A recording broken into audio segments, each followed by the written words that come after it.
Hello everybody and welcome back to Goblin Inc. I'm your titular goblin and today, we have a camera. Yeah, if you can't tell, we obviously now have a camera. And you can see us and you can now also see Davey, who is to the left of us. Wow, he actually just popped in exactly when we started talking, so that's convenient. What a little cutie. He's destroying today. He is destroying. Hopefully he's not too destructive during this review.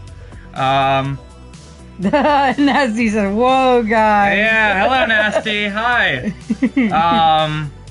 You like Davey? Yeah. See, he's crazy. Yeah, people are gonna see how fucking nuts he is now. But today we are brought here to discuss what we've been building up to for like a month and a half now. No Way Home. Mm-hmm. That's what we're all here to discuss. Movies directed by John Watts. I don't know. What is this? Like the 20... The 230-second Marvel movie. Yeah, whatever. But we got Tom Holland. We got Zendaya. Mm-hmm. We got Alfred Molina. We got Norman Osborn being played by Willem Dafoe yet again in this movie. Jacob Batalon. I haven't seen it yet. Gonna go watch it next week. Well, Ooh. Just beware that we will be, obviously, as the reviews go, we will be doing the non-spoiler section first. But obviously, we will be doing spoilers. So at some point, if you don't want the movie spoiled, then you'll have to skedaddle. Oh, you couldn't get a good seat at the cinema? Ah, that sucks. That does suck. But I don't know. Do we just hop into the non-spoilers? Yeah. Well, I guess let's. Yeah. Like, did you like the movie? I liked the movie a lot. I thought that this was a real crowd pleaser. Yeah, it's definitely a crowd pleaser. Yes, I think most people are really gonna like this movie. I think. Yeah, no, I don't see a reason most people would not like this movie. I think you would just be being pedantic if you said that you didn't. I think there are a few things about this movie plot-wise that do not make sense, and we will discuss that. But I think that doesn't really take away. Like, it's like, I love Endgame. I like the impact Endgame had on me as a moviegoer. Like, that cannot be changed. Yeah. You know, even though that movie has 1,000,001 plot holes or whatever. Mm-hmm. And I'm not saying this movie has that many plot holes, but there's a few where There's a couple. There's a couple where I'm like, what is the reasoning for X, Y, and Z or whatever? Mm-hmm. Again, no spoilers for a little bit, so. Yeah. I'll just come out and say, though, this is the best MCU Spider-Man film. I think so too. Yeah, it's for sure better than Far From Home. It is. We decided Far From Home is the worst one. The weakest, yeah. I don't want to say worst because we really liked it still. Yeah. It's just the weakest out of the three. Yeah. As you can see, we're still playing Marvel Spider-Man with the new suit. Yeah. Fun fact, fuck you, Insomniac, for not letting the... I just want to take a detour to talk about... It's still Spider-Man related, but it's different Spider-Man. Uh-huh. So for some reason they released the new movie skins on that Spider-Man game, but only for the remaster of the game, and it's like, bitch, I own the game. I do not want to re-buy... Because if I wanted to own the skins for that, I would have to buy the remaster of the Miles Morales game. Yeah. Which I already own both games with all DLC and content, so why the fuck would I do that? Yeah. Nasty said, I swear if I hear any spoilers on start, you watch out, Brant. Hey, I will tell us when I will obviously inform you guys when we get to the spoiler section. Yeah, we're really dancing around this. Yes, I'm specifically trying to be, not spoiling a lot in this beginning part because, it's a big movie. I want to say though, as we know though from the trailers, there is all these villains. They're back. They're back from the other movies. They're just as good as ever. They're fucking crazy good. I gotta say, honestly, I really, really, obviously loved Willem Dafoe. He was probably the best villain in the movie. Definitely. And I think most people actually agree with that as well. I think most people think that about his performance. Mm-hmm.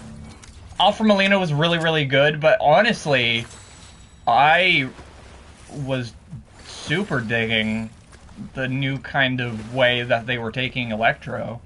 Yeah, Jamie Foxx did a really good job. Yeah, no, he's basically not even the same character anymore. But here's the thing I want to say, though, on that, is that he does seem different. Again, non-spoilers. And they acknowledge it, which, I gotta say, huge props to this movie because... It acknowledges all this stuff. Yeah, they acknowledge all these things that I was hoping, like, that I've been theorizing, being like, I hope they fucking talk... They basically talk about every single thing. Mm-hmm. So that's pretty good. Yeah, I just wanted to say, though, I really liked that in this movie, the villains all have certain motivations, and the motivations that they have make sense. Yeah, not all of them have the same motivation, which is interesting. Well, they do have all one singular motivation, but driven by personal differences. Not even, though, because... like Electro and Sandman have two different goals they want to accomplish. But it's to the same ends. No. I can't argue that because I do not want to spoil this, but yes, it does. Just trust me. They don't. No, they don't have the same goal. No, not the same goal, but it's a means to the same end, though. The place where they are both going leads to the same plot point. Well, yeah, they go to the same place, but they don't... Oh. They don't, they each want to do a different thing with the MacGuffin of the movie.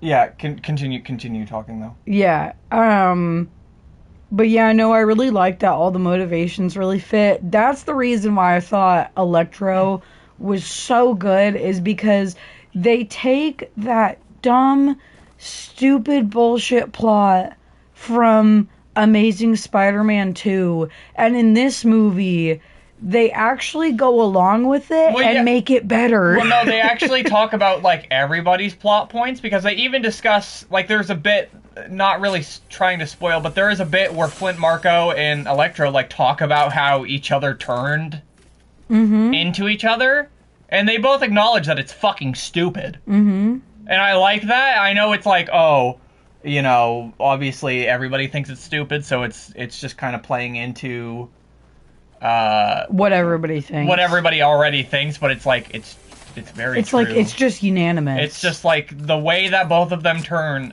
are as dumb as each other. I'd say honestly, the way Sandman gets turned into himself is probably dumber because there's just even less of an explanation for it. Also, because they claim it's a super collider in this. They claim that the reason he got turned, it was like, they claim that it's the thing that Kingpin is making in the fucking Spider-Verse movie. No, in Spider-Verse it's a Hydra collider. Oh, okay. Yeah. It's not the same thing? No. Oh, I thought, just because I heard him, I guess I didn't hear the previous part, but he said a collider, so I was like, is that supposed to be that they were making multi-dimensional technology in the movie? No. Okay. I was like, did they just, like, throw that on there to make it more, like, relevant to the MCU? I'm glad they didn't, though. Yeah. Nasty said, are you even playing the game? So relaxed. Yeah? I'm just trying not to pay too much attention to it, I guess. Yeah. But yeah, and, the thing is like, not only is there a big focus on the villains, but I think that there's like... it's so emotional. Everybody gets time. It's so, Aunt May, yeah, Aunt Ned, May gets a bunch MJ, of time. Peter, all of them. Literally, like the only one I could say that gets the least is Happy, which I kind of don't like because they kind of shaft his character in this movie Well, purposefully. they kind of shaft it. Yeah, they shaft him, like appearance time wise and actually plot wise. Yeah. Well, yeah. Yeah. But no, I really think. Well, here I would just wanted to say real quick that. Yeah, go ahead. I think this movie, out of all of them, I know I've already said that I think it's the best, but out of the Spider-Man trilogy, everybody's bringing, like, we've already said that everybody's good actors in this movie, or, like, in these movies, but I just gotta say, like, even the actors that are returning are bringing, like, their A game. Like, this is better than any performance they give in any of the movies. Well, yeah, Tom Holland is, like, fucking torn to shreds every goddamn scene. But, I don't know, do we get out of spoilers? Do you have any final thoughts on non-spoiler talk before we actually go to spoilers? How about this? How about, Nasty, or if there's anyone else in the chat, does anyone have any non-spoiler questions they would like answered before we go into spoilers? If one of the questions is, does it live up to the hype? Yes. Yeah. And I don't want to explain why.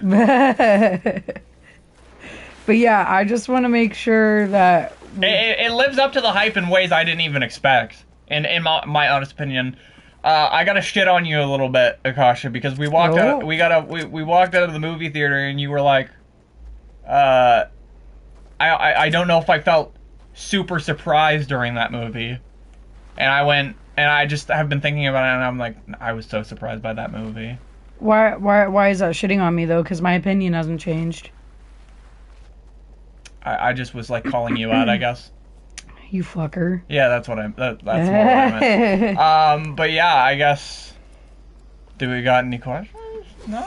I don't think we have any questions, unless anybody's been typing away, but I think we're all good. Okay, well, this is everybody's final warning, and I know people are gonna pop in from here on out, but this is the spoiler section.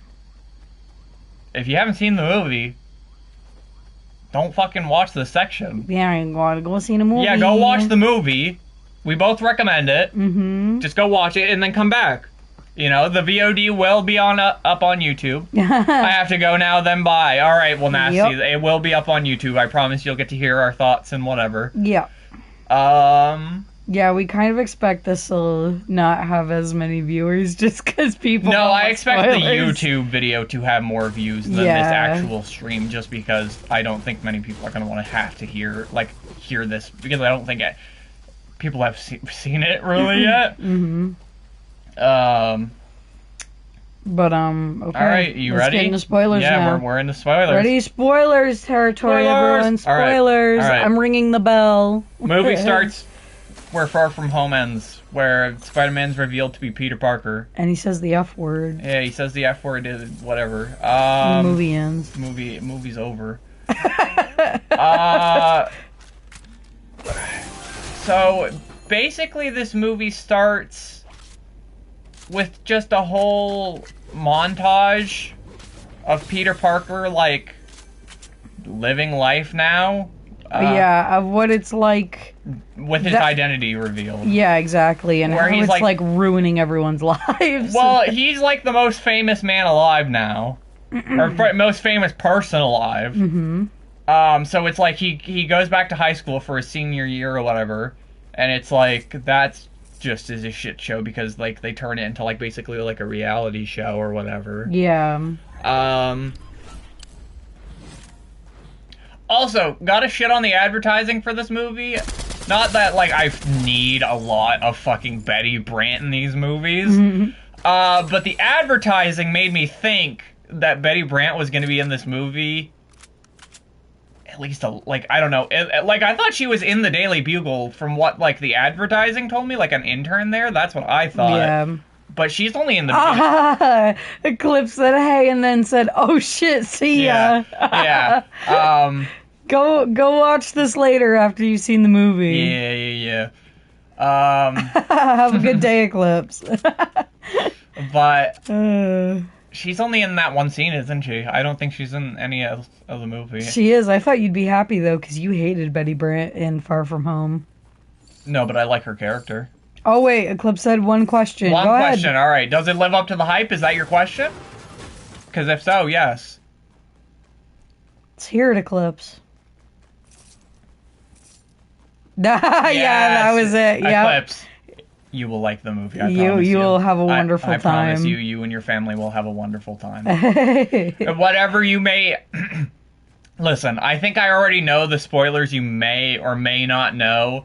I'm not going to say they are or not true, but it does not matter that you know them, because there are still things in this movie that you will not expect. I promise you that. Yeah. Things not even the spoilers, like, or the leaks or anything, like, had any allusion towards, in my mind, at least. Eclipse said, all right, scale of 1 to 100, how good was it? Well, we can't say that until the end of the review, so you're just going to have to go watch the movie, figure that for yourself, and come back to this review on YouTube, my friend. I'm sorry. Ooh. I'm sorry, I love you, but I can't give you that information until the very end. Yeah, we do have a face cam. Yes.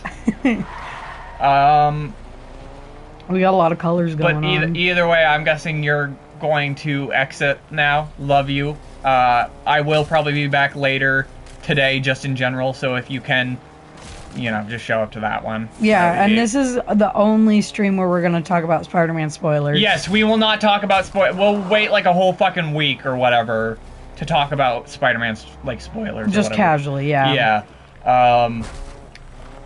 But yeah, I didn't even think of that. That's actually a good idea. Yeah, just to put it out there, so that everyone feels safe. Yeah.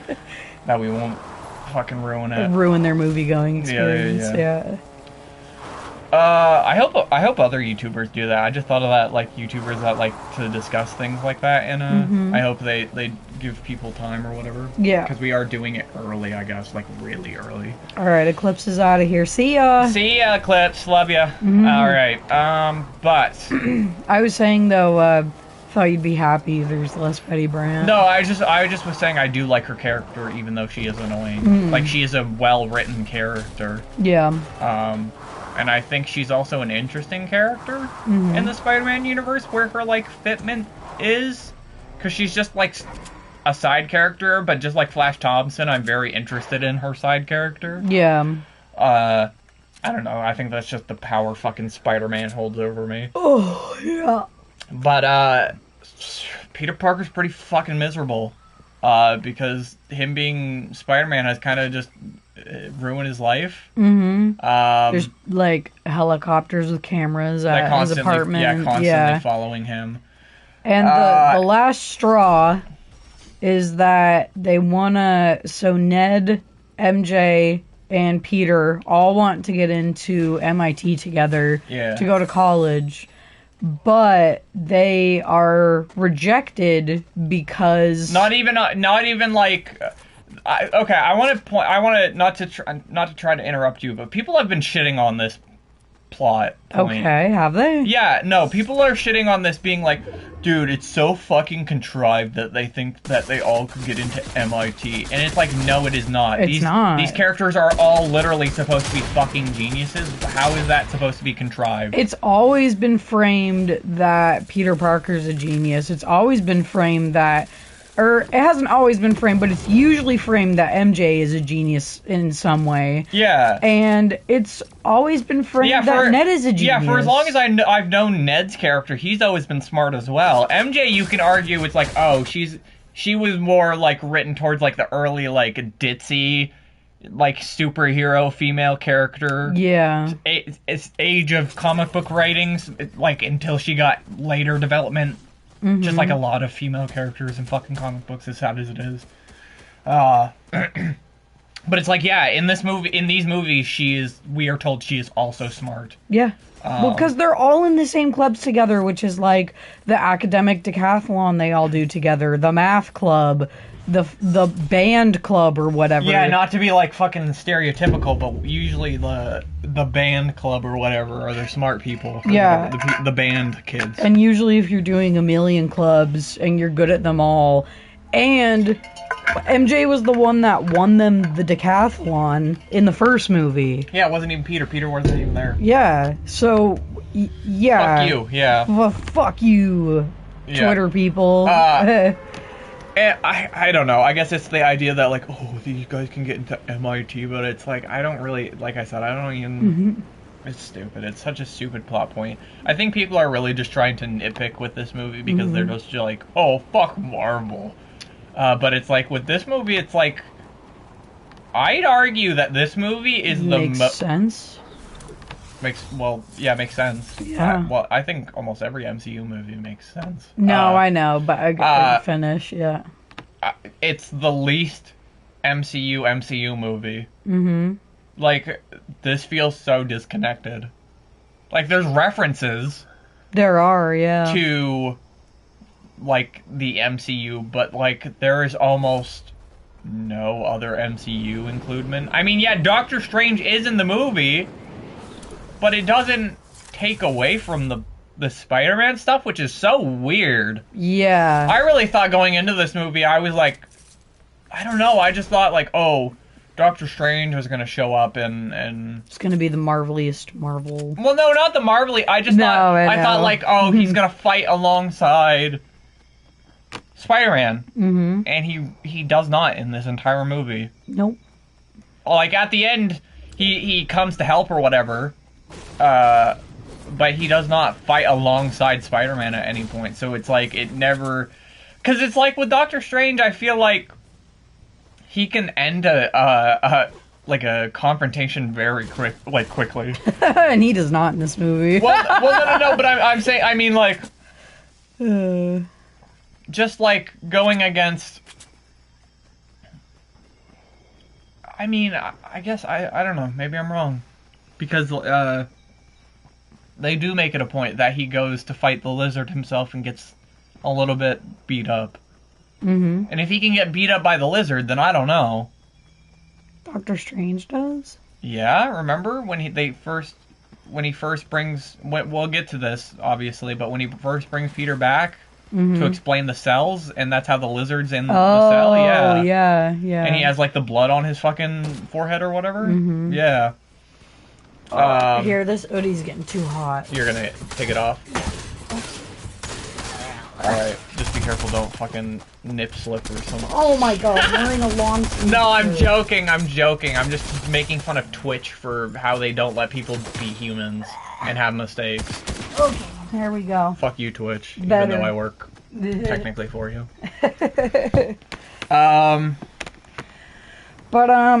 So yeah, the MIT thing is the last straw, and it's the last straw because of, like, the Mysterio thing. Peter's not in any legal trouble, but, like, there's, like, controversy around Spider-Man now. Yeah, it's just people, it's the people deciding whether they think Spider-Man's a murderer or not. Yeah, I'm glad we didn't have to go. Like, I thought it was a little quick, but I'm glad we got all through this stuff in the beginning really quick. I'm surprised there wasn't even, like, a court scene. I'm glad we didn't have to go through a court scene. No, that would have... It would have been boring to drag down the movie. It would have been boring, but I guess, should we discuss the first big twist of the movie? And I know we don't have any stake in it, but the viewers at home might. Yeah, sure. The way that they're told... that they won't have any legal trouble is that Matt Murdock is their public defender, played by Charlie Cox from the Daredevil show, which really cool. It makes me want to watch the show because I watched the first 2 episodes and I really liked it, and I just see, like, clips from it constantly on Twitter. So now that he's in the universe, whether it's that version or not, I now have stake as to why to watch those shows, which is cool. I'm glad to see that Marvel actually didn't just cancel those shows for nothing. You know what I mean? Because everybody was so fucking pissed when they canceled them. Yeah. That was so long ago too. That was like 2018, 2019 maybe. But yeah, so there's that little reveal. But then we get the thing you see in the trailers over and over again where Peter goes to do a spell so that everyone forgets that he's Spider-Man. Yeah, forgets that he's Spider-Man. He fucks it up. He fucks it up. He drags, just like you saw in the trailer. I don't want to... He drags in the villains from the other movies. I think everybody that's seeing this review has seen the fucking... Yeah, this is the whole impetus of the movie, so you know this. Yeah, all the villains from the previous movies are here. Doc Ock, Green Goblin, Lizard, Electro, Sandman. Yep. And they're all the same actors from the... Which... It's like, it's cool to be like, oh, they're all the same actors, but the only one that really it does not seem to matter for is the Lizard. He still has the nice voice. He barely talks in the movie, though. I know, but he still has... I'd say the Lizard, out of all... I'm glad that what we said would happen, happened. But he is the least utilized villain in this entire movie, probably. Which is fine. No, and that's fine. I gotta give props to the movie that they didn't make him fucking have more stupid shit. Yeah. Because it's like... discussing what we discussed earlier... one thing about this movie I do like is the humor, like we were saying, but I do like that John Watts really understands what people did not like about all these, like, other movies, at least, the Amazing Spider-Man ones, because he's constantly making fun of them. Constantly. Yeah.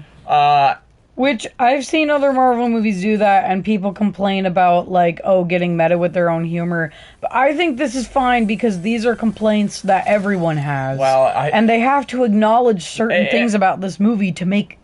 about those movies to make this movie. And also for this one to make sense. Yeah. Because I don't know, I know you would have been fine if they just did not explain why Electro looks different in this movie, but I feel like... it would have really taken away if they do not address it at all. Yeah. In this movie, and the way they address it, I'm completely fine with. It's like whatever. Mm-hmm. It's just like kind of a throwaway. Oh, he does because of this kind of thing. But it's like I'm fine with the explanation for it. Mm-hmm. But yeah, so Peter's chasing down the MIT agent. Like counselor to argue, like, to plead their case or whatever, because Doctor Strange yells at Peter because Peter tried to cast that spell without even trying to, like, attempt to, like, just call MIT and talk to them. Which like, Doctor Strange is totally in the right? Mm-hmm. Like, why wouldn't Peter do that? But the movie kind of makes it that, like, a plot, like, it wouldn't make sense plot-wise for Peter to not do it this way. Because... What do you mean? The way they seem to frame it is that the only reason she ends up considering putting him in NIT is because she gets attacked by an other dimensional being. Yeah. That is only there because of Peter Parker. Yeah. So it's like, if he hadn't attempted the spell, then Doc Ock wouldn't be there. And then he would have gone to talk to her, and then, I don't know, would she have not have accepted him? I don't know. Yeah, I don't know. That's, I guess, an interesting plot point that, I guess, in long run doesn't really matter, but it's still interesting nonetheless. Yeah. I feel like people are going to complain about that, too, that, like, oh, Doctor Strange already said that this plot point is, like, stupid, why didn't you just do this? But the point as well is that, like, people knowing that he is Peter Parker and Spider-Man has ruined his entire life. Mm-mm. You know Even what I mean? his friends and his family. Also, we didn't discuss it, but fucking Happy Hogan and Aunt May break up in this movie at the beginning, and it pisses me off. Yeah, it pisses me off too. Because fucking, I love Jon Favreau. He does such a good fucking performance, and so does Marissa Tomei. Yeah, I was about to say the inverse of her name. I was about to say Teresa Monet. But yeah, they're both very, very good actors, and I don't know. I kind of have a soft spot for Jon Favreau in these movies, just because he's like the papa. Well, no, but like he's the only character from the first Iron Man movie that's, like, still consistently in these MCU. Because, like, it's like Gwyneth Paltrow, I guess, just doesn't want to be in these movies. Yeah. And I don't know, there's really... Too busy with Goop. Yeah, and Iron Man's dead. Yep. So it's like we can't have him. So it's like he's like kind of the only one that we get consistently. So, and I'm hoping going from this movie, maybe we'll get to see him in other things. I hope. Maybe. I hope. I'm really hopeful that he's not just tied down to this franchise in what his character can do. Man, now I'm realizing I can't fucking wear white on camera because it like glows up my whole face. That's okay. Whatever. This is the first time we have the camera. There's gonna be mistakes. Yeah. But I want to emphasize a point here just for later, so I can complain later. They specifically say that the reason all these villains are here is because it's all people who know that Peter Parker's Spider-Man. Yeah, they messed up the spell, and instead of making everyone forget that Peter Parker is Spider-Man, and it's instead bringing people to the universe that know Peter Parker is Spider-Man. Yeah, so just keep that in mind, people. Yeah, keep it in mind. It is not dumb except for one thing. Except for one thing that, yeah, whatever.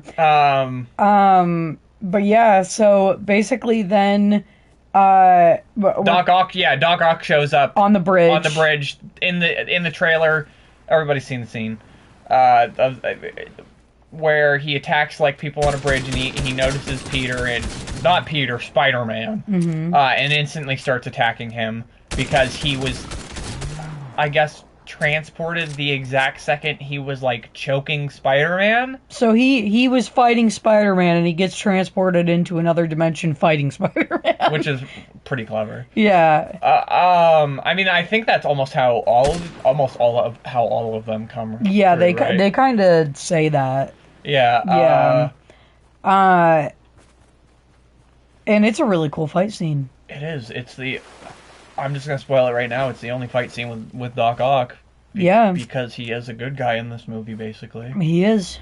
Just like that would make sense. Mm-hmm. I mean, he's like a bad guy, but it's like he's not enamored. What's the term?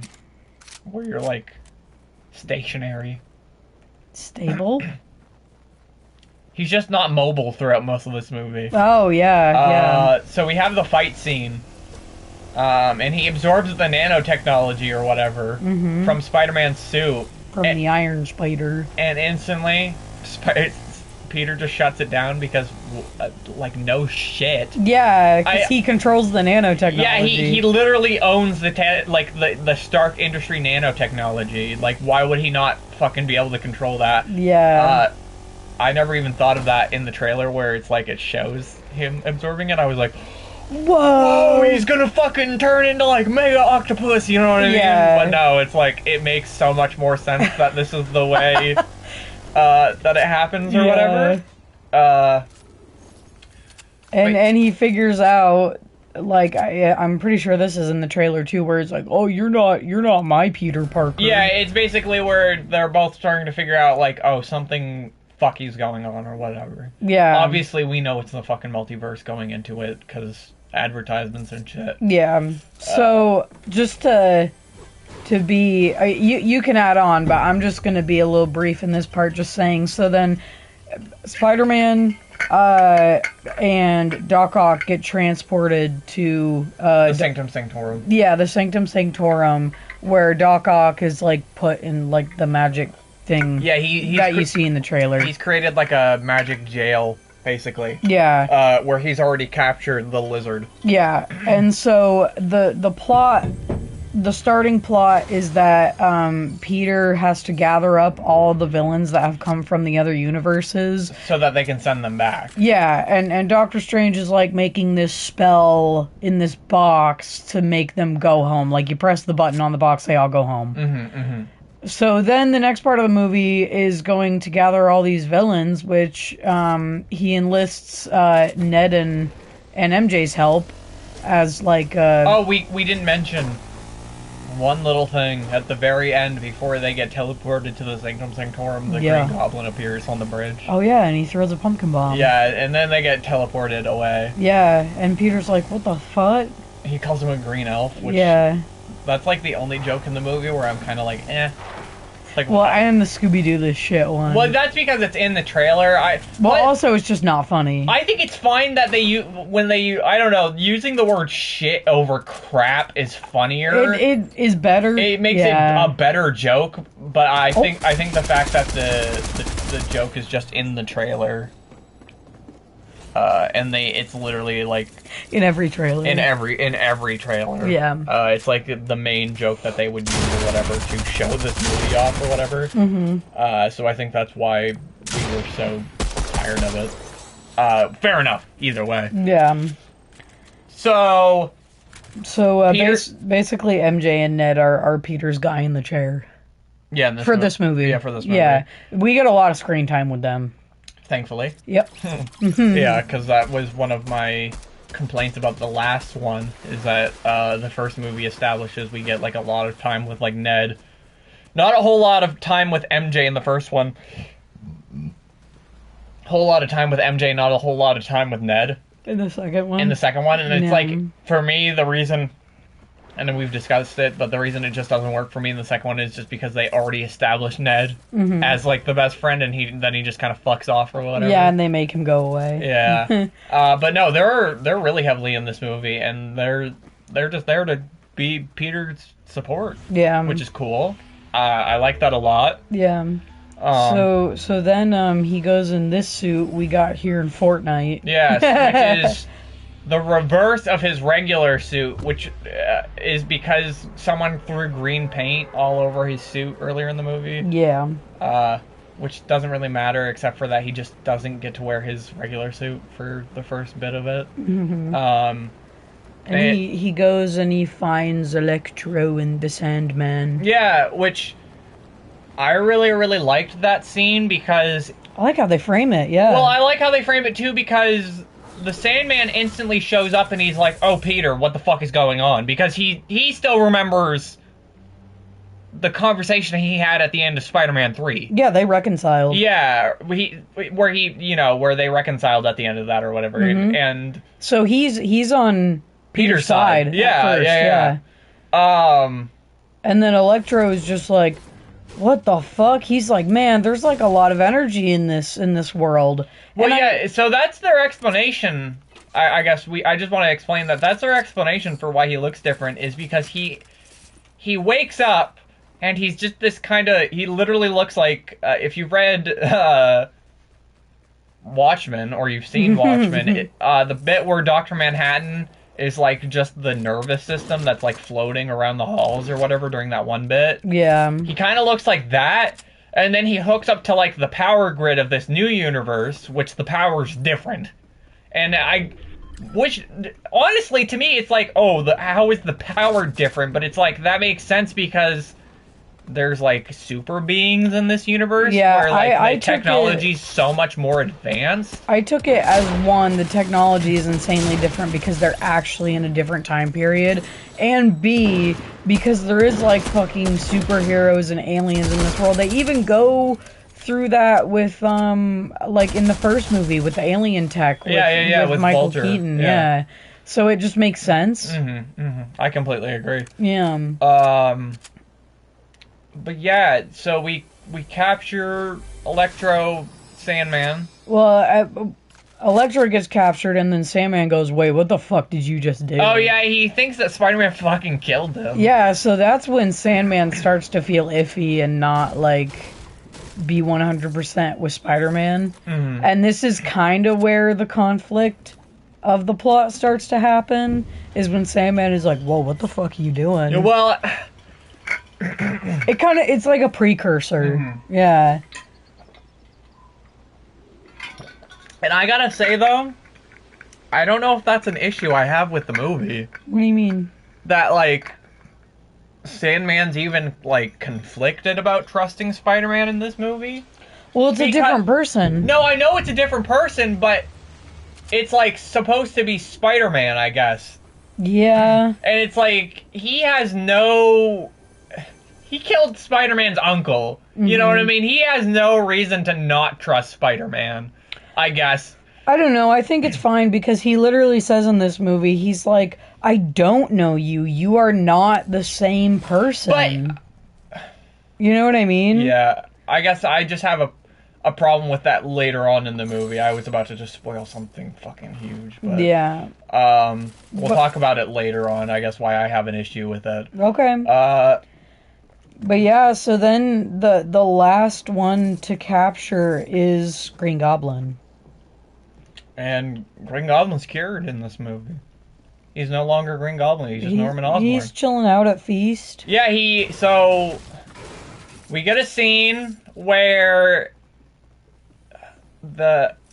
Also, people before in other movies were saying that Aunt May in this universe does not work at Feast. This movie 100% verifies she works at Feast. Also, she worked at Feast in the last I know, but for some reason I saw people on Twitter saying, oh, Aunt May doesn't actually work at Feast like in the comics. I'm like, yeah, she does. You know what I mean? That's why I'm like, do these people even watch the same movie that I watch? Yeah. Because, I don't know. One of the complaints I see a lot is people talking about how they think that this Peter Parker... Okay, so their argument is that he is the most... He goes through the least being Spider-Man because everything is handed to him. And I'd say, yeah, okay, sure. He does... Technology is handed to him. I'd say, yeah, okay, sure. The suit is given to him. But even in the first one, they make a point to prove that he does not need that suit. Yeah. And he gets his shit kicked in that first one. He gets his shit kicked in every movie. He loses. Every fight. Every fight in the first two movies. Yeah. Yeah. Just to show that he's like an amateur. I don't get it. Yeah, I don't get it either. I really, really don't. But to go on, so what? We have every villain trapped besides... Or yeah, we enter Green Goblin. Yeah, so we're at Feast, and Aunt May is sitting there talking to... Norman Osborn. Who is wearing like a fucking... The greatest outfit ever. It's like a fucking purple scarf with like a green-ass coat. It's obviously just Green Goblin colors. Yeah. So sick, though. It's like... He's got like the sickest outfits in this movie. Yeah. I kind of wish like all the other villains had like constant wardrobe changes like he does. But, well, Jamie Foxx does, actually. Yeah. Yeah. He gets, like, the electrician's he starts with gear. the electrician's outfit, and then he, like, upgrades it to... The electricity one. Yeah. Yeah. So... Now, here's the kicker of this movie, is that, Aunt May has been talking with Norman Osborn... And wait. I just wanted to describe the scene of him in the alley because I feel like that's really important. Oh, go ahead, yeah. Because, so we have a scene of him in, like, just an alleyway where he's talking to his mask. Just like he does in the original movie, which... Like talking to the mirror. Yeah, which... I love it, every one of those scenes in the original, and I'm so glad they just, like, start him with a callback to that. Yeah. I can see a lot of issues people would have with this movie is the constant callbacks, but I really do not think it's that big of an issue. They really set us up with that's the basis of this movie. Just being a lot of callbacks to, like, the previous universes. Yeah. Well, it's like... I don't know, because I'm just gonna say it, Norman says a lot of his, like, or at least he says I'm somewhat of a scientist myself in this movie, and I can see a lot of people probably having an issue with that, like him just saying that line again. And there's other references to other famous lines that we can't, like, that we'll mention later. I usually would have a problem with something like that, but I don't, because I feel like that's something that the storyboarders and the director they sat there and they're like, we think this is funny too. Well, yeah, I think... Because it's a meme. Well, that's the thing. I think that the people who... Like, Mark Webb, I think he unironically likes all of these movies. I think he even likes the Amazing Spider-Man films. Yeah. So I think he is, like, the best director to be like, yeah, I can make fun of these movies, but I could also take things and talk about, like, aspects of them. Like, he talks about all of the stuff that we like from the Amazing Spider-Man films, you know, and amplifies those aspects of it. Yeah. But, what? The alley scene where he smashes. So he smashes his Green mask, Goblin mask as in representation to say that he's like normal for right now, I guess. Normal Osborn. Yeah, we'll call him Normal Osborn for right now. So Normal Osborn goes to Feast because he doesn't know where else to go. And there's like an advertisement for Spider-Man there because Aunt May shoots all the advertisements with Spider-Man. Yeah, like she was in the last movie, because why the fuck wouldn't she? Yeah.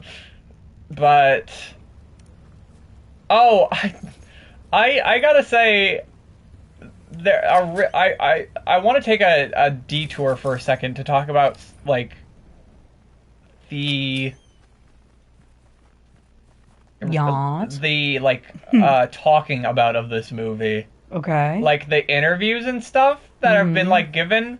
I just want to talk about a really weird interview I read where Tom Holland was asked if he ever thought that there would be a Spider-Man sex scene in one of these movies. Uh-huh. And his answer was like, why the fuck would anyone ever want to watch a Peter Parker sex scene? Yeah. He was like, Peter Parker is one of the characters that no one would ever want to see that. Yeah. And absolutely correct. But I guess wanted to take a detour to say, like, the talkings about this movie. Like, we were talking about the theorizings and stuff, obviously. Yeah. Very weird for this movie. It's even, like, crazier than Endgame. So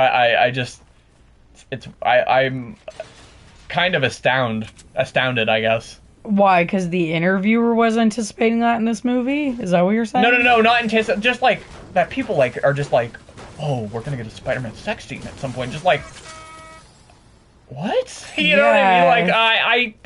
Like, no. Why would you ever think that? Yeah. Just going off, just being like we've been talking about recently, upcoming to this, before watching this movie, just the theorizing of these MCU movies is insane. Yeah. Like literally every single time like a magic user shows up, everybody's like, oh, it's Mephisto. Yeah. Stuff like that, and it's just funny. But yeah, all right. Yeah. Sorry for my side tangent. Yeah, you better apologize. I just think that's really funny. But so we basically, Peter, do you want to talk about what Aunt May tells Peter? Yes. In the scene? Because I can't really formulate it as well into words. So what happens is Aunt May has been talking to Normal Osborn, and he's like really upset and conflicted. He's like, I'm in a totally different world. Oscorp doesn't exist. My son's not here. What's going on? And she just knows about, like, this plot, because Peter has been communicating with her to make them go back to their own universes. Yeah. Everybody knows, which thankfully, I'm glad that, now that everybody, like, who is close to Peter does know, they are just in constant, like cooperating. Yeah, like they know everything that's going on, basically. I mean, there are a few things, like, we didn't mention, but when Peter goes to fucking do the wish, or the magic spell, he doesn't mention it to literally anyone at all at first. And it really, offends, obviously, it really offends Mary Jane and Ned. But So basically, they figured out that all these villains, most of these villains died fighting Spider-Man, and if they get sent back to their universe, they're gonna get sent back to a situation where they just get murdered by Spider-Man. Well, not murdered by Spider-Man. No, I know. Die fighting Spider-Man. So Aunt May is just like, you know better. Like, I have raised you to, like, be a charitable person. These people need help. They don't deserve to go back to their universes and die. So... Which is totally amazing, because that is a perfect... yes, that is a good moral motivation for Spider-Man. Yeah, no, and it actually is the perfect... I don't know, I was going into this movie, I was like, why the fuck is Spider-Man doing this? You know what I mean? Like, watching the trailers being like, why does Spider-Man want to do this? But having Aunt May be the reason that he does it is the only way it would have made sense, and it makes the plot perfect. Yeah, it really does. Yeah, I agree with you completely. And he is like he obviously has reservations. He has reservations because he's like, I already fucked this up. I need to fix our universe and send them back. And I don't want to think about, like, having to help other people when my life is already fucked up. You know what I mean? Yeah. So he at first is just like, Aunt May, I'm just going to send them back. And she just leaves, he leaves with Norman, and she's just like, well, just basically saying, you better think about what I said. And so... they have them all back at the Sanctorum. Yeah, so all the villains are now there. Yeah, and they all start discussing with each other. I guess we haven't mentioned I should mention they're like almost some of my favorite bits are the interactions between the different villains. Yeah. I really like. And the thing is, it's treading over information that we already know, but to have to them it's new. To them it's new. So it's like, to us it's kind of new because we're hearing about it and learning about it in a more in-depth and different perspective way. You know what I mean? Because it's like we are saying, oh, there is the bit where Flint Marko and Electro talk to each other, and they say that the way they change is stupid. Yeah. And there's a part, like, where when Normal Osborn shows up, Doc Ock is like, dude, you died in our universe. And then Flint Marko's like, you both died. Yeah. Yeah. And Doc Ock is like, what the fuck? Yeah, I really like that scene where Flint Marko's like, you both die. Yeah. But no, and it's just like there's different things where it's like and it makes you Jamie Foxx's Electro explains the plot of the lizard to everyone, and it's just like he's talking about like, you're fucking stupid, why would you want to turn everyone into giant lizards? And yeah, it's like, it's true, why would he want to turn everyone into like, I get it, he thinks it's like the next, but it's stupid. Yeah. It's a fucking stupid plot. Yeah. But also, it makes you think what else they could be thinking about without being said, because it's like, Doc Ock, you never saw him interact with Norman, but he did interact with Harry, and he hated Harry. Well, but the idea, though, is that these characters did interact. They knew each other. Before, they did know each other. I should clarify, I meant they didn't interact in the movie. Yeah, it's just like, that's the funny part, is it's like... It's kind of on the writing because it's like Otto wasn't in the first one, but it's just like you're kind of just supposed to assume. Yeah. But it's like so much. It's been fucking 20 years since those movies have happened, so it's like, who the fuck cares? But no, I was sitting in the theater like, what does Otto think of Norman, because he hates Harry he hates Oscorp. Yeah, he doesn't like Norman really. Yeah. I mean Yeah, they just don't really like each other. Yeah. No, I think those are like the best bits. The interactions between the alternate dimension villains. Yeah.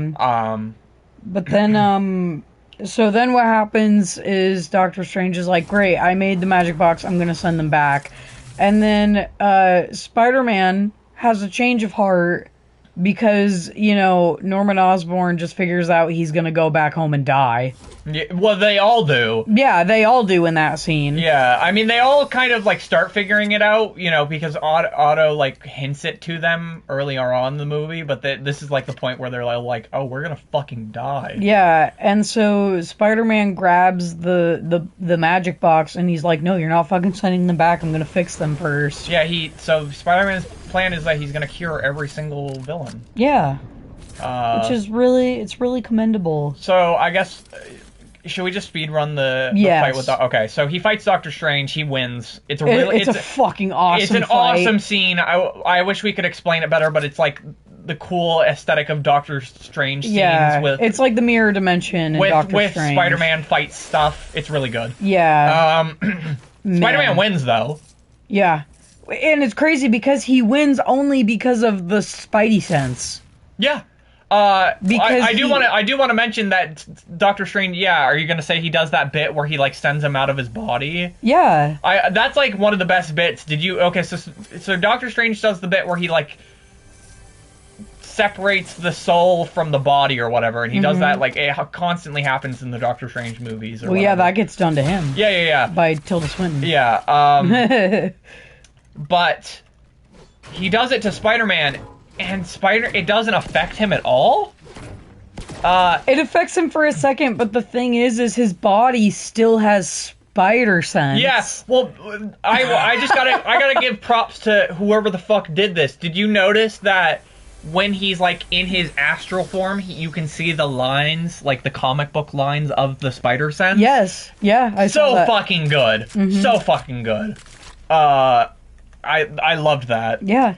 It's a really awesome scene, and it shows actually that like there was a lot of growth from Far From Home, because that was battling like illusions, and a lot of the magic stuff that Doctor Strange does is kind of illusions. Well, because I mean, it's just a separate dimension. Yeah, it's a mirror dimension. Yeah, but, and Peter even figures that out. Like he's like, the way he defeats him is the geometry of the like mirrors and stuff, which is really clever because Spider-Man's supposed to be smart, so it's nice to see him being smart. I really like that. Like, that's why one of my favorite bits of the Amazing Spider-Man 1 is that bit where he does the web lines or whatever, because it's like showcasing how smart this character is. Yeah. Yeah, he steals the box or whatever, and now Spider-Man's gonna work with the villains to try to cure them. Yeah. To try to cure them. Obviously, there's some reservations.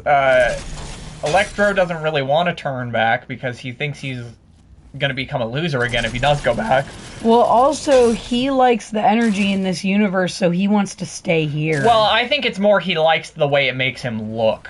Because he draws a lot of attention to the way he looks now. No, he literally says, he goes, I want to use this energy. It's incredible. I want to stay here. I mean, yeah, obviously part of it is the energy, but I think a huge part of it is, like, the makeover, too. Yeah, but I mean, he literally says, like, with power like this, I could take over this universe. No, I know, but I think more towards the end, it's just more about not wanting to be a loser again. Yeah. More than wanting to take over the universe. Especially with, like, his... But that's definitely a motivation because he literally says it. No, I know, but I'm just saying specifically with how, like, his final lines during, like, at the end of the movie or whatever, when you get there, that definitely seems more of his plot. This is why I'm saying that he and Sandman have two completely different goals, because Sandman just wants to go back because he wants to go see his daughter. Electro does not want to go back. Yeah, he does want to use the power of this universe.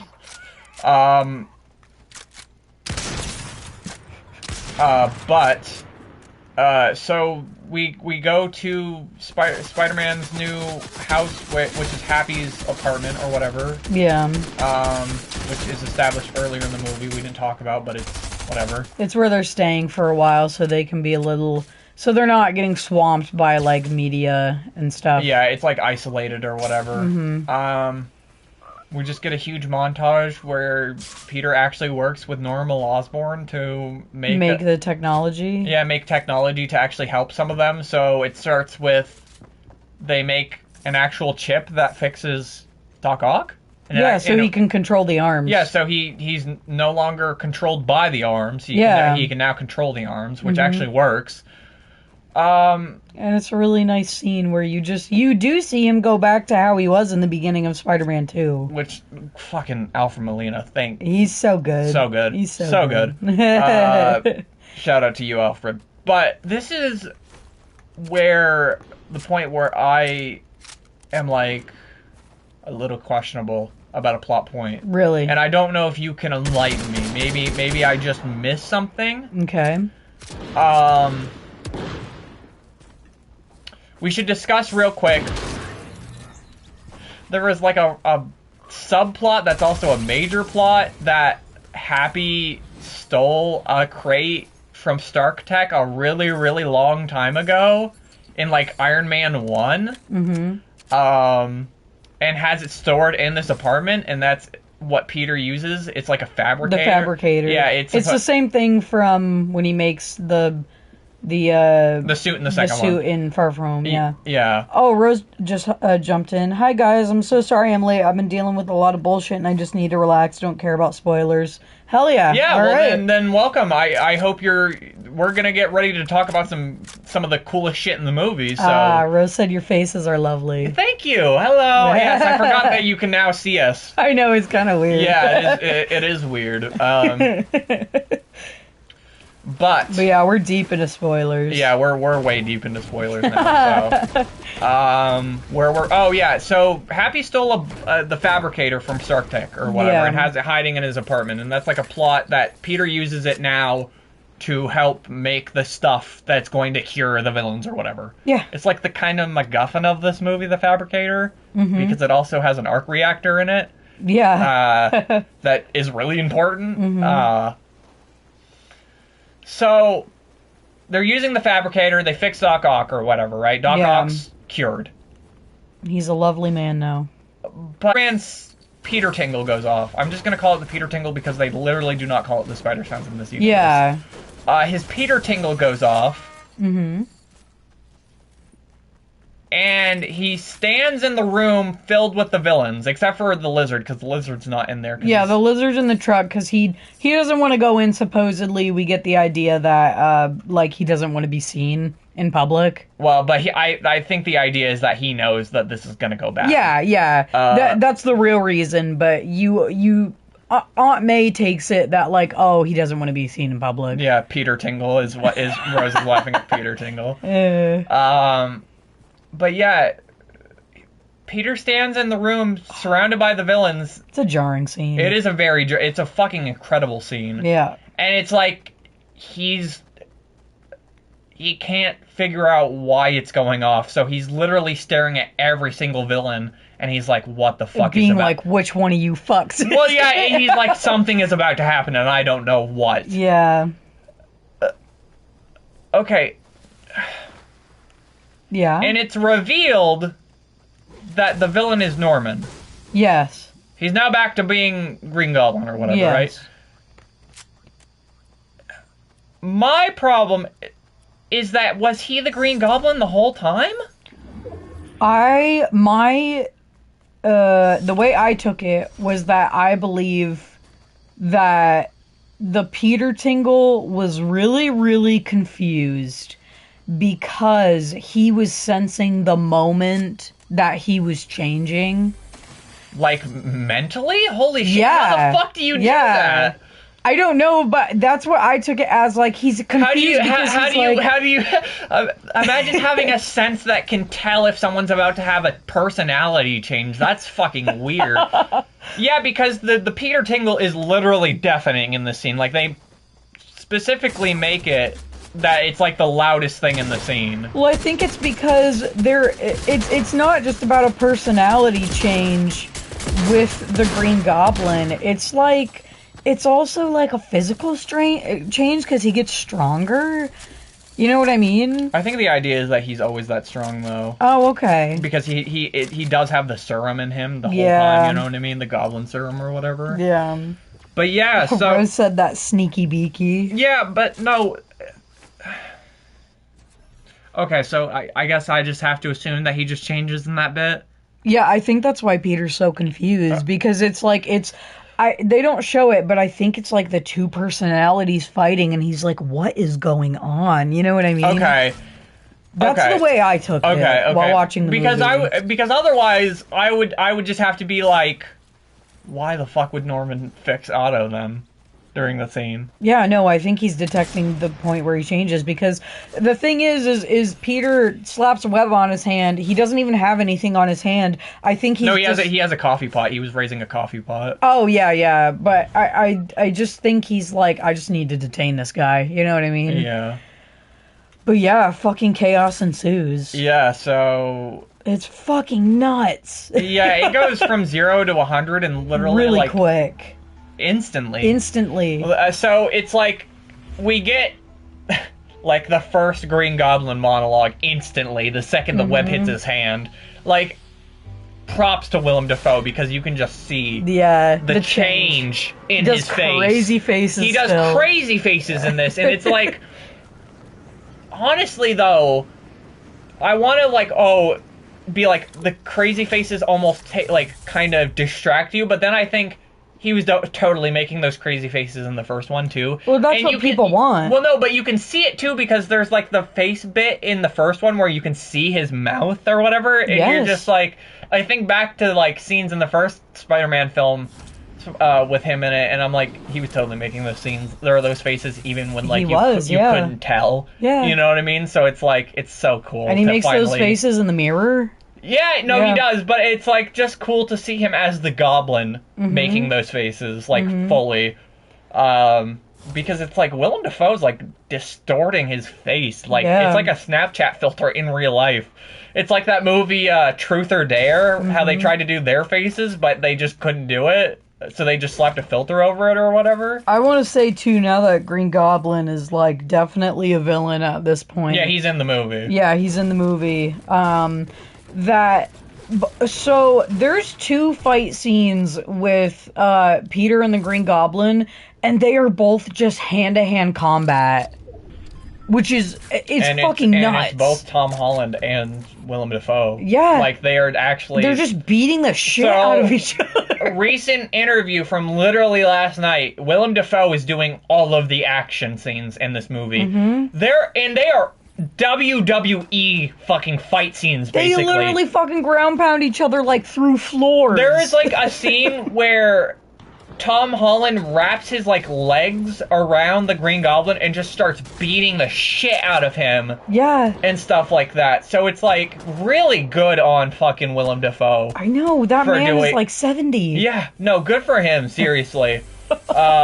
If anything, like I want to recommend it just to like watch the fight scenes between these 2 characters, because they're like the best fucking fight scenes, and they're just hand-to-hand combat. It's not like yes, there's CGI in the fight scenes, but there's not like CGI tech and stuff. They're just fighting.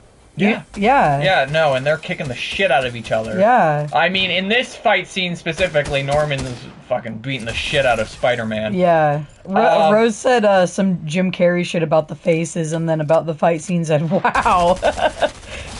Yeah, it's crazy. So, we should add the ticking time bomb to this scene. Aunt May, yeah. She's also in the building, and she is trying to escape. Yeah. At the same time that all these villains are kind of realizing... With like, the supposed Green Goblin cure, right?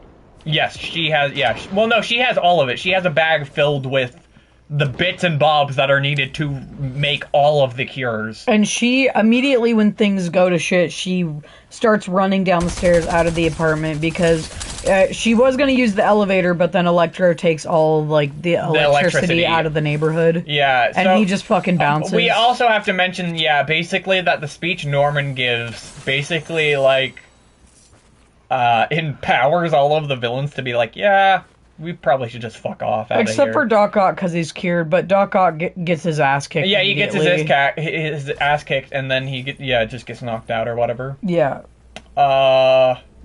Rose said all of the cures. Oprah intensifies. Yeah, you get a cure, you get a cure, you get a cure. Exactly, Rose. Exactly. But no, so basically, all we have is the... who do we have in this scene? Just the Green Goblin, basically, right? Yeah, because what happens is like, Electro and Sandman are basically like, we're fucking off to go do evil shit. And no, they don't even do evil shit. I think that Electro just leaves to go collect more power. Yeah. And Sandman just leaves because I think he realizes that he's not going to get what he wants right now. Yeah. So he just wants to go home. Yeah, so he just fucks off for right now. And they keep doing the cool, like, shots where it's like the electricity through the sand. Yeah. That's so good. It is really good. And then Lizard just, like, fucks off out of the truck when he figures out things are going wrong. He, like, smacks Peter once and he's like, see, I told you everything was gonna go wrong, and then he fucks off. Yeah, it's really funny because he really just does, like, it's not even, like, to actually hurt Spider-Man. He just kind of, like, beats him in the head and is like, fucking idiot. Yeah. And then leaves. To go cause chaos. I mean... somehow turn everyone into lizards, I guess. There was, like, the scene that I was talking about where, Peter is, like, punching the shit out of the Green Goblin. Mm-hmm. The Green Goblin just starts laughing at the punches, and it's like, holy... It's exactly like, The Dark Knight, during the interrogation scene where the Joker gets hit and he just starts laughing. Yeah. It's exactly like that. It's just, like, as good. Yeah, because Willem Dafoe's fucking amazing. He is fucking amazing in this movie. Rose said, fucking dweeb. Wait, the lizard can turn people into dinosaurs? No, he has needs a gas. Technology. Yeah, he has a gas that turns people into lizards. Yeah. And he doesn't have it right now, but if he had the chance, he would go craft it. Yep. But he's been in prison this whole time, so he hasn't had a chance. Mm-hmm. But, so... what happens, basically, is we get this crazy-ass fight scene, which I just recommend everyone go see. Literally, the Green Goblin tombstone pile drives Peter Parker through like 4 floors. All the way to the ground floor, where they meet up with May. Mm-hmm. And then we get Green Goblin monologue number 2. Mm-hmm. But he can. Yes, he does have the ability, Rose. Yes, he does have the ability. Yes. Rose said, LMAO, this game of Spider-Man villain or JoJo villain is getting even harder. That's pretty funny. Yeah, it's like the meme where it's like, just a totally fucked up JoJo character, and it's like JoJo after he fights a guy whose power is like to turn into club soda whenever he likes. Hey! Yeah. Anyhow. But I don't even want to talk about it. It legitimately upsets me. And I fucking accidentally went to the bathroom during this scene. Yeah, so I'm the only one that can describe it fully. Fuck you. I'll do it. Alright. So the Green Goblin fucking kills Aunt May. That's the only way I can say it, is he fucking kills Aunt May. He calls his glider. And fucking just domes her with it. Yeah, I guess now that I've given what the scene is, I'll give how the scene plays out, because how the scene plays out is even fucking sadder than her just dying. Mm-hmm. So, they show up on the ground floor, and Green Goblin's like, okay, I'm gonna fucking leave you with something that's gonna change you. And he throws a pumpkin, or he hits Aunt May with his glider or whatever. Mm-hmm. Which stabs her in the side, obviously. Yeah, they just don't want to show it. Yeah, they don't show... Well, no, they show it... They showed it after you left. Yeah. Because it's supposed to be... You're supposed to think that she didn't get stabbed by it. I think you're supposed to think that she just kind of got biffed by it. Yeah. But she definitely gets stabbed by it. And then he throws a pumpkin bomb at her, which Peter kind of deflects, but... He fucking gets blown up, basically. Yeah, it basically, like... just blows him up, as well as It just makes rubble fall down all over them. Yeah. Yeah. But yeah, she gets up, and then she... And that's why I went to the bathroom, because she got up, I was like, she's fine. Well, and that's why the movie, like... plays with you, though. That's the point of it, is that she gets up. And then I left. I just want to describe my experience, because what happened, I thought she was fine, right? Mm-hmm. I leave to go to the bathroom. As I'm leaving, behind me... I gotta describe this point before. Okay. Yeah, so she gets up, and she gives Peter a speech where he basically says that he messed up and that he shouldn't have listened to her. Mm-hmm. And she says that he's wrong. And she finally says, with great power comes great responsibility. Which is what I heard as I left. Yes, which is... And I was like, fuck, she's dying, isn't she? And I'm going to the bathroom. Yeah. She instantly then fucking falls down. And it's just like a terrible fucking awful scene of just Peter not realizing that she's dead. Mm-hmm. You know what I mean? It's so fucking sad. Yeah. The Aunt May and Uncle Ben shit in these fucking movies make me so upset. Because I like their fucking characters. But yeah, she just fucking dies, I guess. I don't know anything else to add to it. Well, Happy shows up. And because he knew something was wrong. And, like, he basically gets arrested because of the technology thing. Well, no. We didn't... J. Jonah Jameson is in this movie. Yeah. The cops aren't there because of that. The cops are there because J. Jonah Jameson called them. Oh, yeah. Yeah. He was like, these there's like caused this shit. Yeah, there's like a whole side plot where J. Jonah is like trying to hunt down exactly where Peter Parker is now staying. Mm-hmm. And he finds it conveniently when all the villains are there. So he calls the cops, and now the cops just basically are trying to arrest Spider-Man because they think that he like caused this explosion and stuff. Well, yeah. What is Rose saying?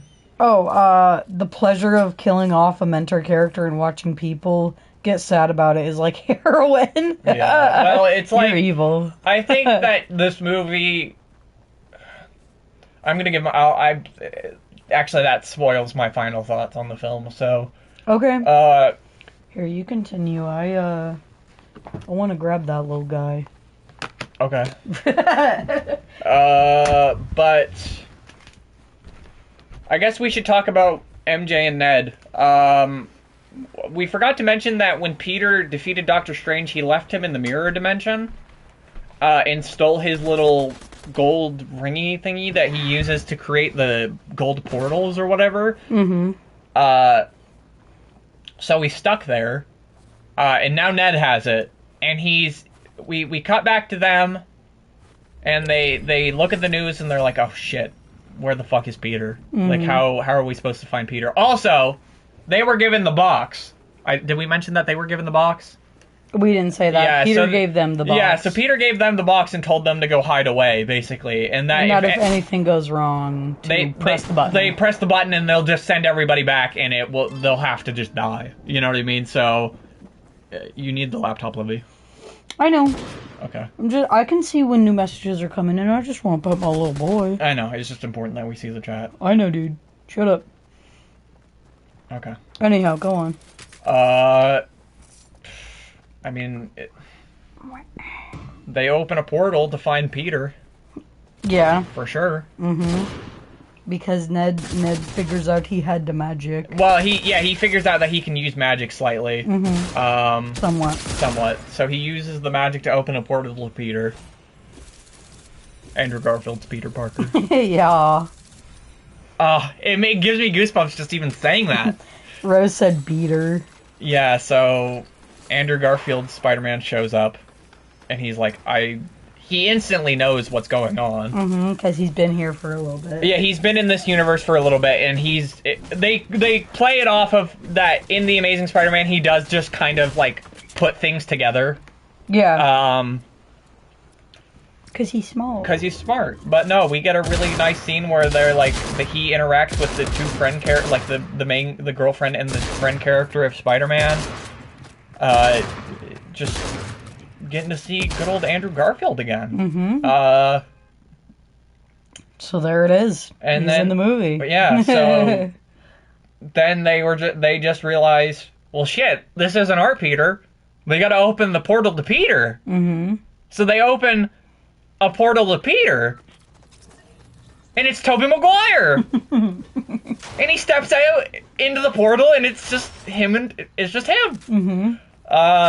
Rose said, fuck yeah, Biter-Man. Yeah, Biter-Man and Tobey Maguire, they're in the movie. Mm-hmm. I mean, we all kind of fucking were We all knew it in our hearts that they would be in the movie, I think. But it's just nice that they actually are. Rose said it's pizza time. It is pizza time. He steps through the portal, he says it's pizza time. No, I gotta say, now that we are at the point where we know that the fucking other Spider-Men are in the movie, now I can finally say my favorite bits of the movie are the interactions between the multi-dimensional villains and the Spider-Man. I really like the dialogue that they give to all of these characters that they have in between each other. Because what I think is interesting is that Tobey Maguire's Spider-Man has also been in that universe for a while, and he's looking for Tom Holland because he sees him on the news or whatever. And he's like, I gotta find the other Spider-Man. Well, yeah, he doesn't say that he's Spider-Man, but he's like, I gotta find your friend because I think I can help him. Yeah. Or whatever. Rose said, but where's Miles? They make a joke about that. They actually, well, I think it's more than a joke. Well, I think they make a hint that he might be coming later. Yeah, I want to talk about that a little bit too. Yeah. But yeah, no, they just, the thing I really like is that the first second, like, Peter, like, they both see each other, Andrew and Toby, they attack each other because Toby's like, wait, that's not your Spider-Man? Yeah, and their spider sense goes off. Yeah, it's just so good. It's really, really good. But then we just get a lot of talking. Anything you want to mention about this scene specifically where they meet MJ and Ned? Not really. Just that, like, the best character in this scene isn't even either one of the Spider-Men. It's just Ned's grandma. Ned's grandma is pretty funny. Yeah. But yeah, no, I don't think there's a lot to say, but basically just they're all like, okay, well, let's go find Peter. And because they're all Spider-Men, they're both like, okay, well, there must be some place where he goes to, like, sit on a high building and brood. Because we do that, and they do that in the movies, you know what I mean? And Toby's like, yeah, mine's the Chrysler building. And Andrew's like, yeah, mine's the Empire State Building. It's clever. I like it. Clever. I like the ways that they tie the spider people into each other, even in small ways. You know what I mean? Yeah, and it's always constants of, like, spider people. And you know that MJ is gonna know because she's MJ. So she's like, yeah, it's the roof of the school. Yeah, it's the roof of the school. Let's go. Because that's where they go to hang out or whatever earlier in the movie. Rose said that's adorable. That is adorable. Yeah. But they go, and we get the first interactions between the three spider people. Yeah, and they're everything you really could ever want them to be. I think. I think that honestly, they almost like. Just because I want to see more of the characters, I'm obviously going to be like, oh, I don't think they put enough because I just want to see more. But, like, from a movie standpoint and from, like, getting to see these characters and what I got, it's perfect. It's like everything I could have wanted it to be. Rose said that reminds me of the Goober scene in Spider-Verse. Yeah, Gizmo, you call it a goober. Yep. But basically, what happens is Tom Holland he already knows what's happening because he's like, I've been dealing with multi-dimensional shit all day. So he's like, these are just alternate versions of me. But then he's basically just like, yeah, I don't know, like, fuck off, you guys, I'm done. I'm gonna go, like, kill the Green Goblin and I don't really care anymore. Oh, wait, yeah, I guess we should, I really want to discuss the scene, like, I guess I was gonna kind of move from it, but the scene actually is really important because they do drop really important things about each Spider-Man since where they've been from the last time that we've seen them. Yeah.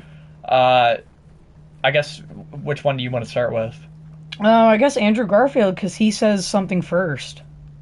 So, they all... The reason Tom Holland basically changes his mind from telling them to fuck off or whatever is that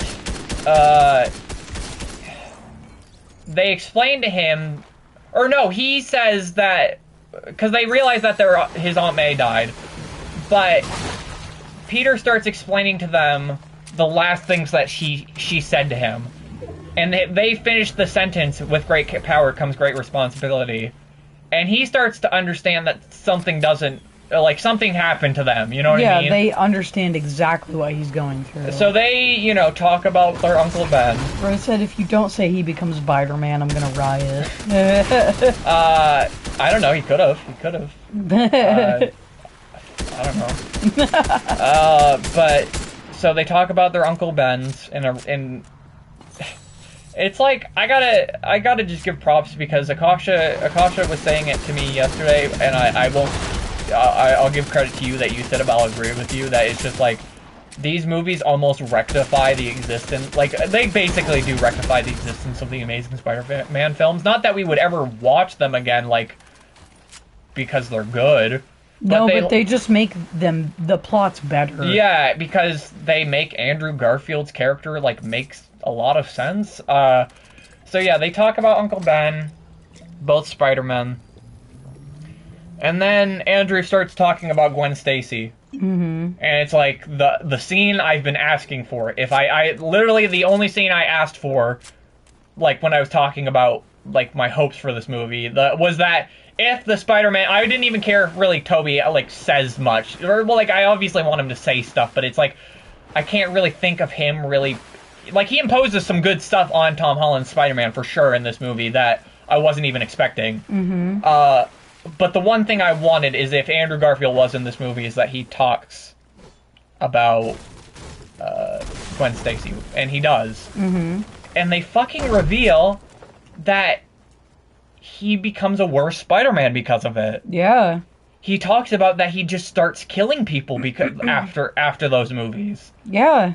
And it's like, holy shit. Because he says he was just, like, full of rage, so he's trying to warn Tom Holland Spider-Man away from it and be like, you can't make the same mistake that I did. Well, and it's like, it's also interesting because I think it's also putting into the Andrew Garfield Spider-Man that when he goes back to his universe, he can't do that anymore. Yeah. And also the fact that you're watching those movies and you go, what the fuck? This guy's an asshole. This movie is like, oh, no. Like, that's on purpose. Yeah, you know what I mean? It's like it totally does rectify it. For sure. And you're like, oh, so this retcon makes sense that he's a fucking asshole through those movies.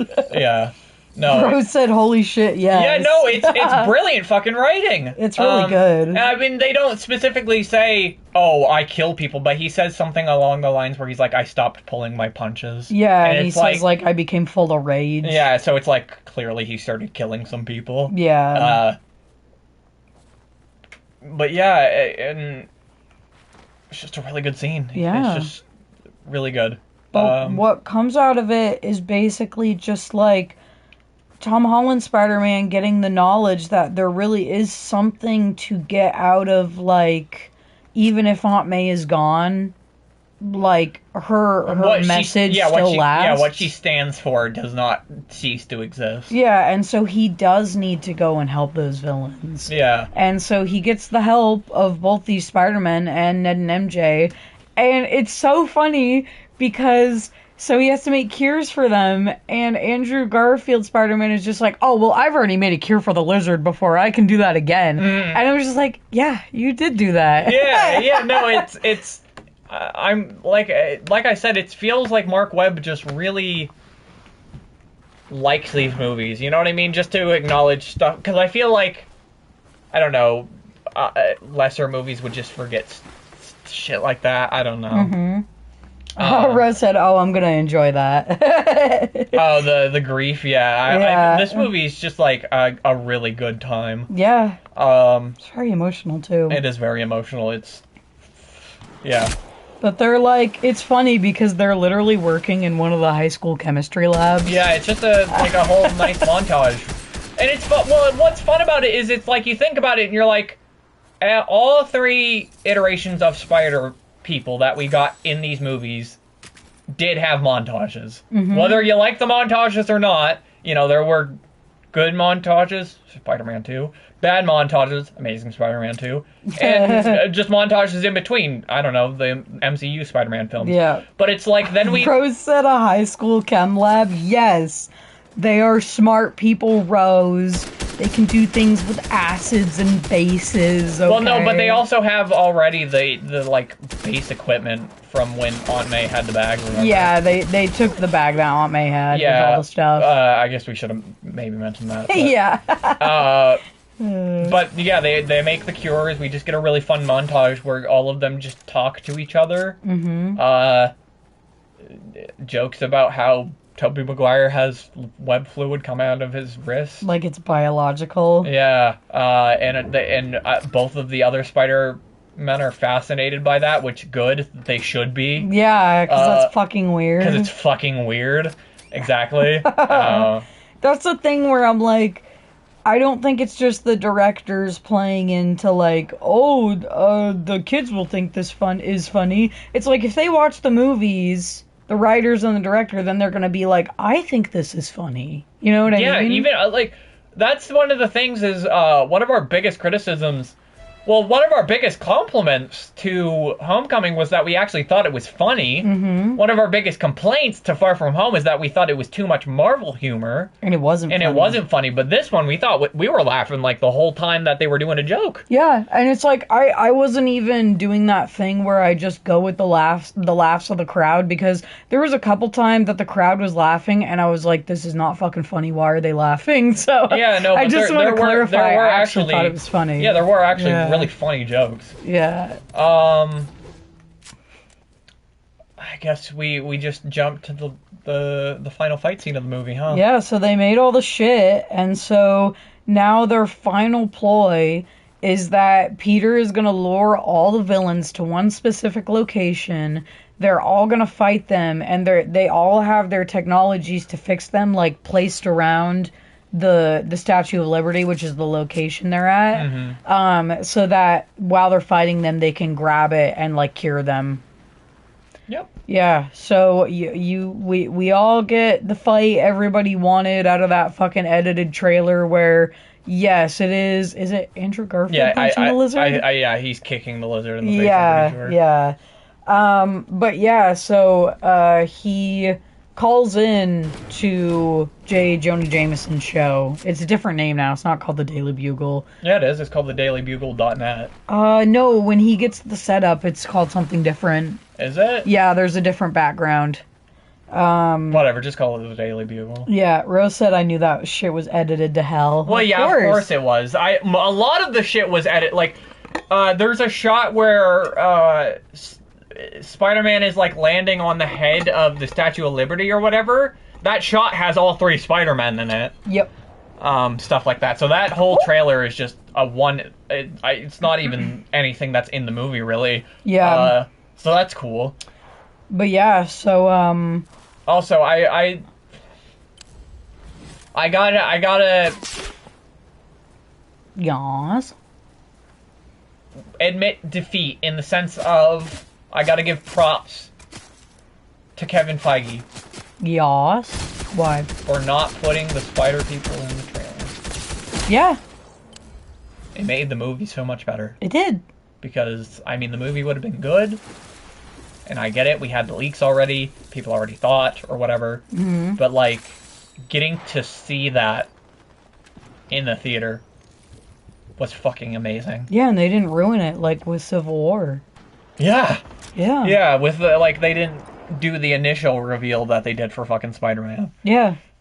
So I just wanna, I gotta, like, cause I always shit on Civil War. I always talk about that trailer. Mm-hmm. That, like, I hate that they showed fucking Spider-Man in that trailer. Yeah. But I do, have to admit that they did it good, and I hope that they can start to realize that they can hide things from now on. You know what I mean? Like, they don't have to tell us everything to make us go see the movie. Because, fuck me, they told us more shit about Endgame, and this movie's already, I think, doing better than Endgame's opening stuff. You know what I mean? So, I really hope that this movie is kind of like them putting a lot of things into perspective, you know what I mean? Yeah. But, what happens is, Tom Holland Peter Parker calls into the Daily Bugle, and basically just kind of feeds J. Jonah Jameson what he wants, while also being honest. Because J. Jonah Jameson is like, oh, this is all your fault. And he's like, yeah, it is all my fault. You're right. I did all this shit. I feel like shit for it.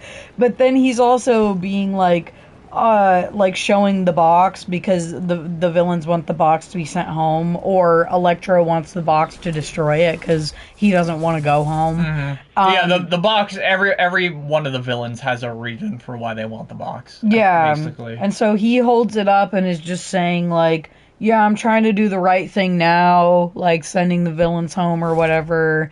And then he just reveals that his location is at the stupid yeah, okay, so Captain America Statue of Liberty. Yeah, so there's like a little bit of a hint as to it, like on a radio thing in the background, but basically they're remodeling the Statue of Liberty to hold the Captain America shield. Which I fucking hate. I literally just think they did it so it's a set piece in the movie. I know. That's the only reason I think it's there, so that they can have it be destroyed. I know, but ever since it's been there, everyone has been like, that's the cringiest, most stupid looking thing ever. But, like, I don't know, I guess, like, if Captain America was real, like, honestly, the idea of that man getting a fucking national monument changed to reflect him, especially when he was, like, thought of as a domestic terrorist for, like, 5 years.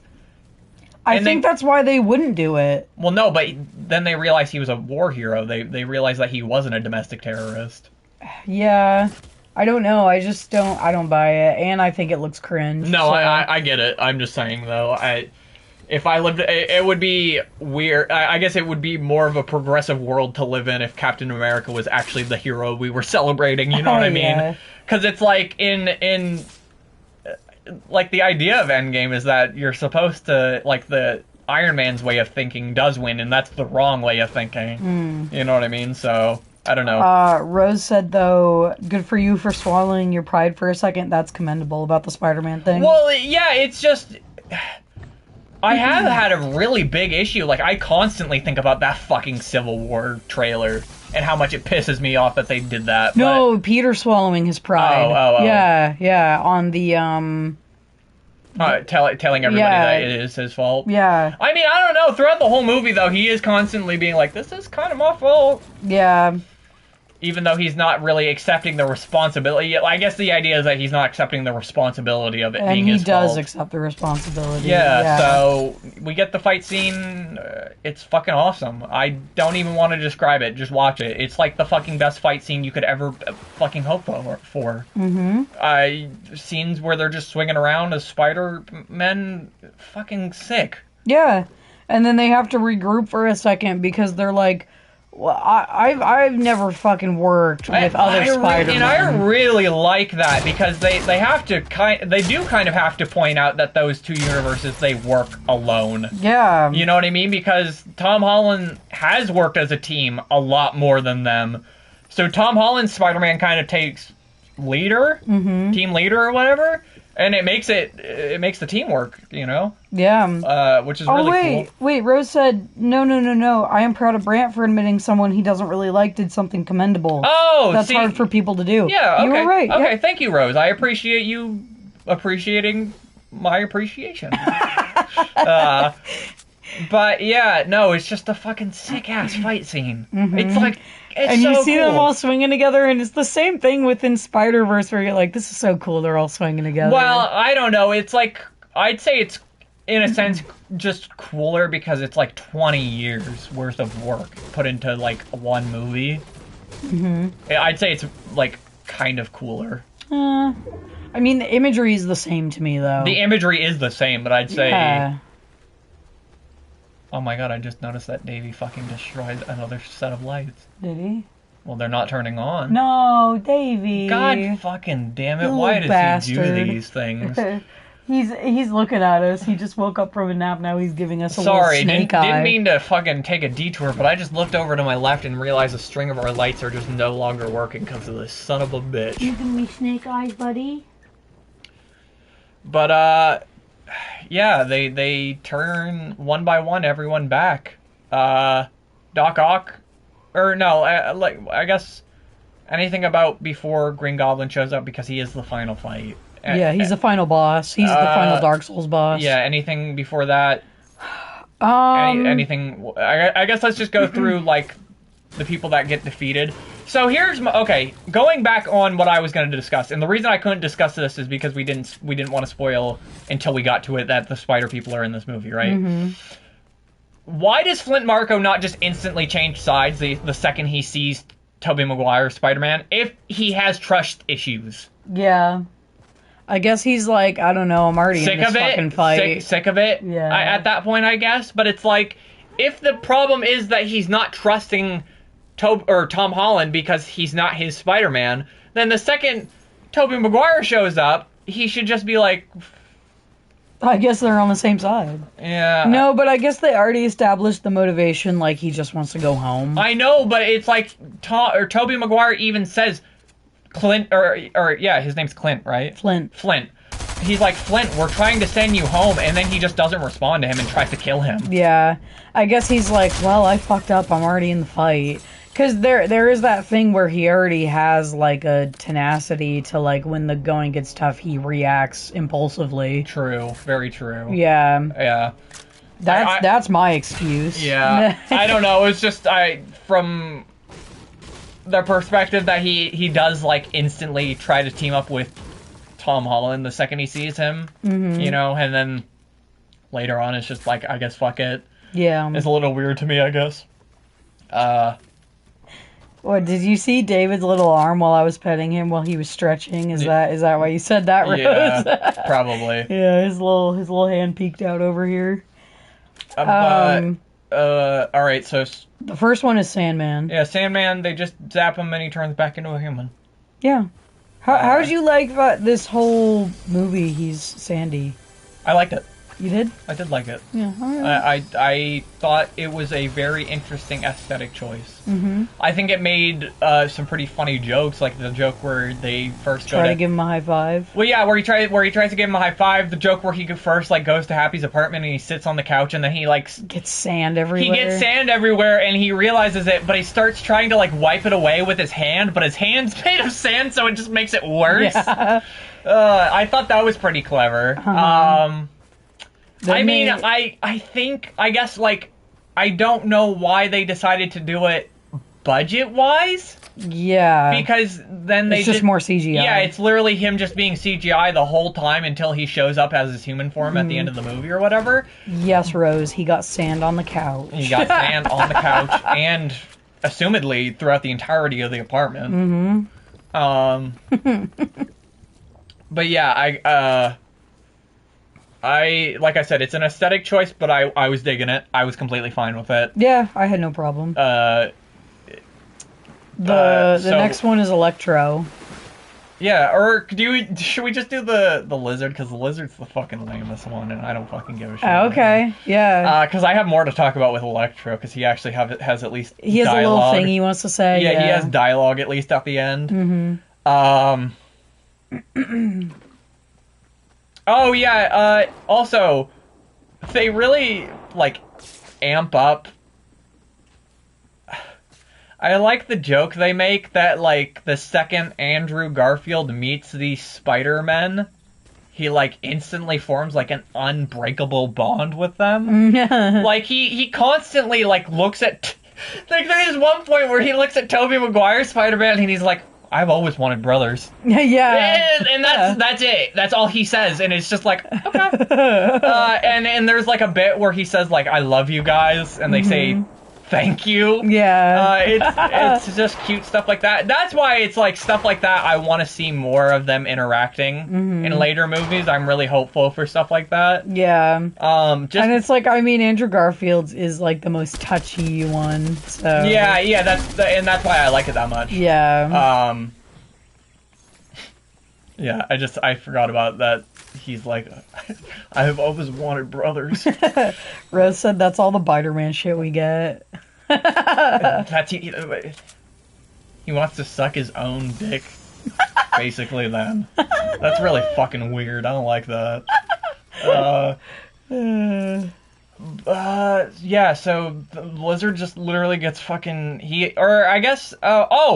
the scene from the trailer. So Lizard chases MJ and she falls out onto the thing. Mm-hmm. And the reason that they're there, everybody was like, why the fuck are they there? The reason that they're there is because Ned opens a portal from the classroom to there and cannot close it the entirety of the fucking battle because he doesn't know how to, like, close portals effectively. Yeah. So the reason is because the Lizard goes into the portal, chases them around, and then Tom Holland comes out.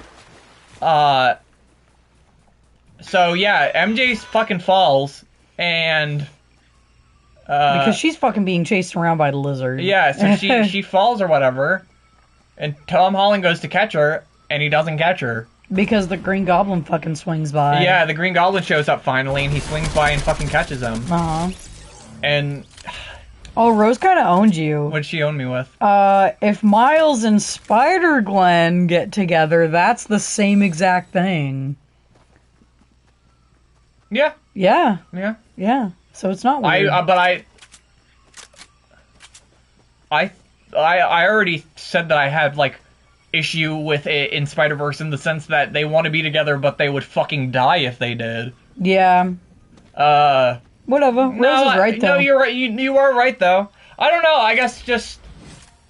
Well, no, because now that I think about it, spoilers for the fucking Loki show. I know we're not even really talking about that, but there's an alternate version of himself in that, and I think he's in love with them. Ah. So I guess it just doesn't matter, huh? Yeah. Okay. Yeah. No, I didn't. I guess... I don't know. If I met an alternate version of myself, I just don't think I'd want to suck my own dick. I don't know. Personally, I don't know. Maybe I'm hot in another universe. I don't know. What, the Lizard turning back? Yeah, the Lizard just... Isn't it the same thing as in... Spider-Man 1 where he bites the canister. Yeah, literally. Yeah, and he gets unlizardified. I gotta really make a really good point. That the previous movies that these villains are in make a point. So specifically, the battle between the Lizard and Spider-Man in Amazing Spider-Man 1, he does not win that battle alone because Captain Stacy helps him. So yes. he needs help to fight the Lizard. Yes. Spider-Man 3, both Harry and Spider-Man are needed to fight Sandman, right? Miss Harry. I miss Harry too. Don't miss James Franco though. Nope. It's weird because I miss Harry, but I don't miss James Franco. Yeah. No, but you know what I mean? They both are needed to defeat the Sandman in that movie or whatever, right? Yes. I really like that they make it in this movie that they all do have to work together to defeat these people. Yeah. You know what I mean? Because I feel like it would be really... Because they're like, before they come together to reconcile, they are getting their asses kicked, like, individually by some of these people or whatever. Yeah. You know, so I just wanted to say that's really good, like, attention to detail as well, because... They totally could have just made it that, like, Andrew Garfield just fights the Lizard by himself in this movie. Yeah, but he doesn't. But he definitely does not. Yeah. And he... Oh, yeah, but we didn't talk about the MJ falling scene. Yeah, I'm waiting for you to do MJ that. falls and Andrew Garfield is the one to save her. Yeah. To finally redeem himself. And he looks really fucking... He has so much emotion. Yeah, like, literally the second he catches her... He starts crying. Well, yeah, he starts crying, and he goes, "Are you okay?" And she says, "Yeah." And she's like, "Are you okay?" And he's like, he just shakes his head, yes. Yeah. It's really fucking sad. I know. But you think that's the moment where he's just like, I gotta change how I've been operating in my world. And I guess for me, it's just like, that's why I kind of want to see more stuff with these characters, because it's like, they can be written well again. Yeah. You know what I mean? Like, if they can... they just can be written well. And they can be in these movies and have really good stuff about them. Yeah. Rose said Brom week. That's so sad. Yeah, it is really sad. But it's also happy. It also is happy in a sense, too, yes. Yeah. But yeah, so the lizard, he basically just eats farts and then becomes a man. Yeah, he eats farts juice and becomes man. Right, the man. Yeah, he becomes the man. And I was saying to Akasha that, like, I think it's really cool that they got all the original actors back in this movie, but he's like, they show just basically like one shot of him and then he's not in the movie at all. Yeah. Of him being like a human. Rose just quoted me, eats farts and becomes a man. I think that's how all men, like, become. But, so... Do you want to talk about the Electro one? Yeah, then? so... This is a little earlier. Brant just wanted to talk about this one because Brant likes this one. Well, because he has, like, the most to say. Yeah. Because he has, like, a bit with Andrew Garfield. Yeah. Oh, well, there is... Shit. There is... Oh my god, that guy just got the win because a bot killed me. Yeah. God damn it. Become man-eater of fart. But no, Electro talks with... They suck out the electricity out of him, basically, or whatever. Yeah, they get...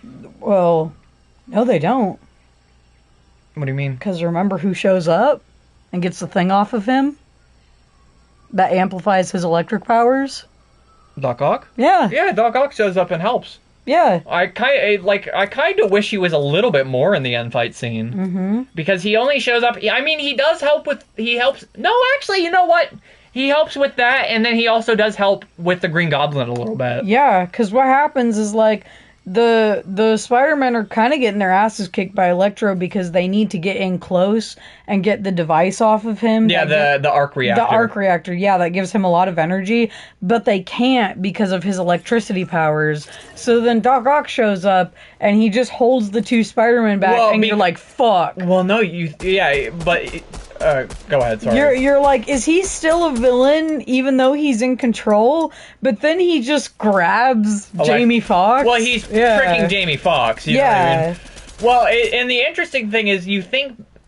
It makes me even commend Mark Webb more, because think about the reason that the octopus arms even exist in the first place. It's so that he can... To grab energy. To grab energy. Yes. The energy of the sun. So it's like, it's perfect. It's so perfect. And he says that afterward. He's looking at the arc reactor and he goes, the power of the sun. And then Tom Holland, or not Tom Holland, Tobey Maguire shows up and says, in the palm of your hand. And they have a really nice bit that...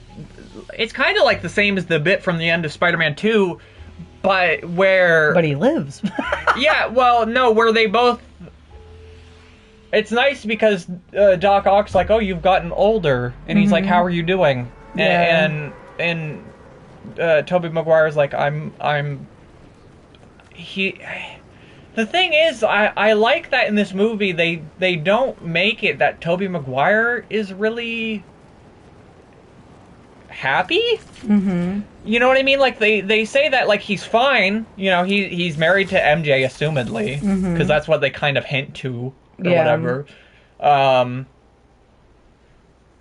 But he just makes a lot of references to just like that he's just doing okay.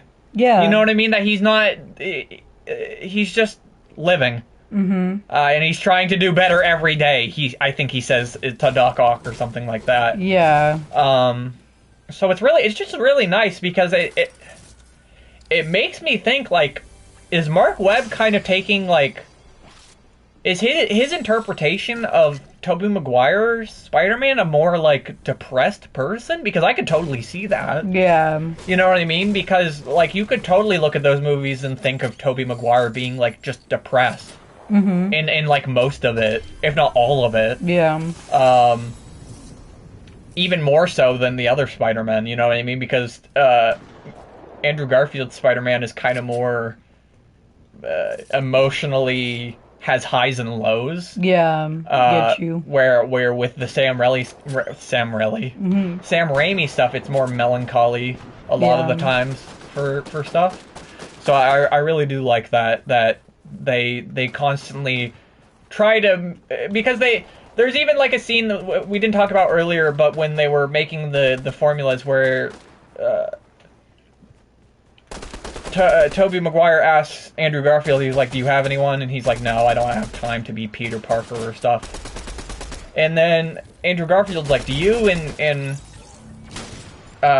Tobey Maguire's like, well, it was complicated, but eventually we made it work. You know what I mean? And it's just like, it's kind of humbling to think that he thinks of it that way. To have to point out that there was a rough point. You know what I mean? Mm-hmm. I do really like the writing. Rose said he's more emotionally present about Andrew Garfield. Yes, yeah. That's yeah. That's the better term for it. But exactly, Rose. But I'm not trying to rush it, but I do have to go to work soon. Yes. Okay. Sorry. Yes.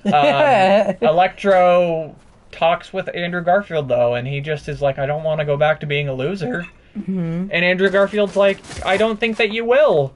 And he's like, you're not a loser. And it kind of works because in that movie, he never does think he's a loser, despite what people think. Yeah. I don't know. I kind of wish Electro kept his powers and became a good guy. Really? Well, think about it. Why can't he just go back to his universe and become a good guy? Well, because obviously he was just overwhelmed with the power. I know, but I think, like, if the idea could be that, like, Andrew Garfield could be his friend. Yeah. You know what I mean? He probably will be his friend when they go back. That's what I'm saying. They're gonna go back, and I think they're gonna be friends. Mm-hmm. So I think the idea of Electro being a good guy is not impossible. Yeah. And I say this because they make a joke that Electro sees his face, and he makes a joke. He's like, I always thought you were black because you help poor people. You live in you help people around like poorer neighborhoods and stuff like that. And you're from Queens. And you're from Queens, and he's like, I always thought you were black. So that's the reference to Miles Morales. But then I thought, they already have Aaron Davis. well, no. But no, I just thought, wouldn't it, like, I think Jamie Foxx Electro being in, like, a Miles Morales movie would be really cool. Mm-hmm. So that's, I guess, my point for, like, having Electro. I guess he doesn't even have to, I don't know, just let him have his powers so that he can be in the movie. I don't know. Nope. It's just, like, he is, like, one of the only black supervillains, like one of the early ones too. You know what I mean? It's in the MCU.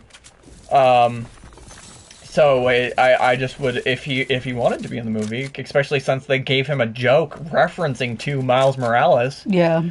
I just would like to see him in the movie if he wanted to be in the movie. Yeah. I guess if they made it in a different universe though, they could just bring him back again. Yeah. But anyway, all right. Green Goblin shows up for the final fight. Mm-hmm. You want to take this one since I've been talking quite a bit? Yeah, fucker. Yep. I'm joking. But, so, like we were saying, Green Goblin shows up when MJ is falling and just fucking blasts Tom Holland, Peter Parker off to the side. And, they have basically, through this confrontation, like, destroyed all of the railing, like, around the Statue of Liberty for construction. They've brought the shield down, so thank God we fixed the Statue of Liberty. And even though the Statue of Liberty is honestly ugly. Shut up, you're a piece of shit, dude. Alright. No, it's a beautiful piece of French architecture. I'm joking. I'm literally joking, dude. Yeah, no, don't think so. Nice try. But anyway, No, I like the Statue of Liberty. But it's funny that it's green. The shield is like kind of laying off the platform of the Statue of Liberty. I mean, it doesn't matter. It's the platform that they fight on. Yeah, it's the platform that they fight on. And basically it's another hand-to-hand combat scene where Tom Holland is just like, I'm gonna kill you. Well, no, at first he doesn't think that, but the Green Goblin gets more and more in his head as the fight goes on, and then he's eventually gets to a point where Tom Holland beats him down and then grabs his glider and is going to impale him on his own glider. Yeah. Just like in the first movie. Yeah, and when he admits that he wants to kill him, which is a little earlier in the fight, the Green Goblin goes, "Ah, good Peter." But Yeah, no, he goes to fucking impale him, and Tobey Maguire jumps in the way, and in a parallel to the end of the first Spider-Man film, in lots of ways, he just holds the glider and he just stares him down until he finally lets go. Yeah, with like a knowing look on his face, like, you can't kill him. You can't fucking do this.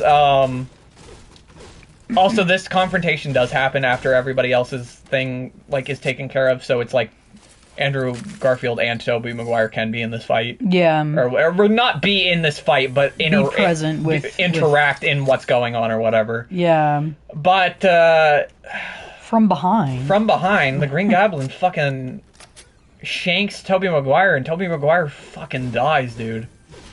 No, he doesn't die. No, they try to portray it like he might die, but then they literally make like a joke 2 seconds latter where he's like, yeah, I've been stabbed like 1,000,000 times. Yeah, he's like, no, I'm okay. I just, I need to go home. But yeah, and then Andrew Garfield tosses him the anti-Goblin serum, and Tom Holland injects it into the Green Goblin, and he becomes normal Osborn permanently. Yeah, and what's even fucking like more fucked up is he like, what sucks is that he becomes normal Osborn, but it's like complete like the second he turns back, he's like, what the fuck did I just do? Yeah, and you just think to yourself, you're like, what is he gonna go home to? Literally nothing. Yeah. It really sucks. It's like, yes, this is for the best, him not being a villain. At least he won't die, but it's just like, what's he gonna do when because his son's dead. Yeah, his son's dead. Yeah, so... Yeah, the Green Goblin's been defeated, and the universe is saved, except, oh no, it's not. The fabric of the universe during this whole fight was fucking ripping apart. And also, we forgot to mention that Ned accidentally opens a portal back to Doctor Strange. And Doctor Strange shows up, and during this whole fight scene, he's basically trying to patch the universe as it's fucking ripping itself apart during the fight or whatever. Yeah, and in this scene, he comes in, he's like, I'm gonna fucking send him back. And then they're like, wait, he's actually carrying them all. And Doctor Strange is like, he is! Yeah, Doctor Strange shows up to witness the lizard being turned back. Or whatever. Yeah, and he's just like, you know what? The kid did the right thing. Yeah. Pour one out for Steven. But no, But yeah, so he's trying to hold the fabric of these multiverses together, because it's like, eventually they're gonna rip apart, and everyone who knows, in any universe that knows Peter Parker. Well, no, it's not even that. It's just that I think every universe is going to tear into itself. No, he specifically says that, like, the only way to solve this is that so no one remembers that Peter Parker's Spider-Man. Yeah, okay. Yeah. So, and you see in a little silhouette in the cracks, like, Kraven the Hunter and the Scorpion and stuff. I didn't even see that, but you claim that you did. But... I did see it 100%. All right. But yeah, so then Tom Holland is like, I totally fucked this all up. The thing I have to do is it's the worst decision, or not the worst decision, but it's the hardest decision in the entire, like all of this shit has been sad, but this is actually the saddest thing in the entire fucking movie. So he goes, we have to, like, completely do a reset. And he's just like, I have to take responsibility because I made this mess through wanting a stupid wish and not dealing with my identity being shown. So now he's just like, the only way to fix this is if no one remembers Peter Parker. So he does the spell. So Peter Parker quickly goes down and he says goodbye to the two Spider-Men before they are sent back to their dimensions. And then he says a very long goodbye to MJ and Ned before they forget who he is. And he promises them that he will find them and he will convince them of everything that they've been through. But we cut to, like, I'm guessing a couple weeks later. And he finds them, and he does not reconcile with them. Sorry. Oh, you okay? Yeah.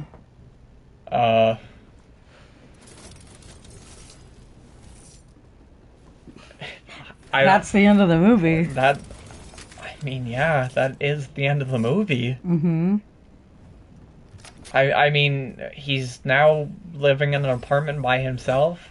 He has no Stark technology, so he has his own new homemade costume that is like the best costume out of all of these costumes that they've given to him. Mm-hmm. It's like the most comic accurate costume they could have given him. Yeah.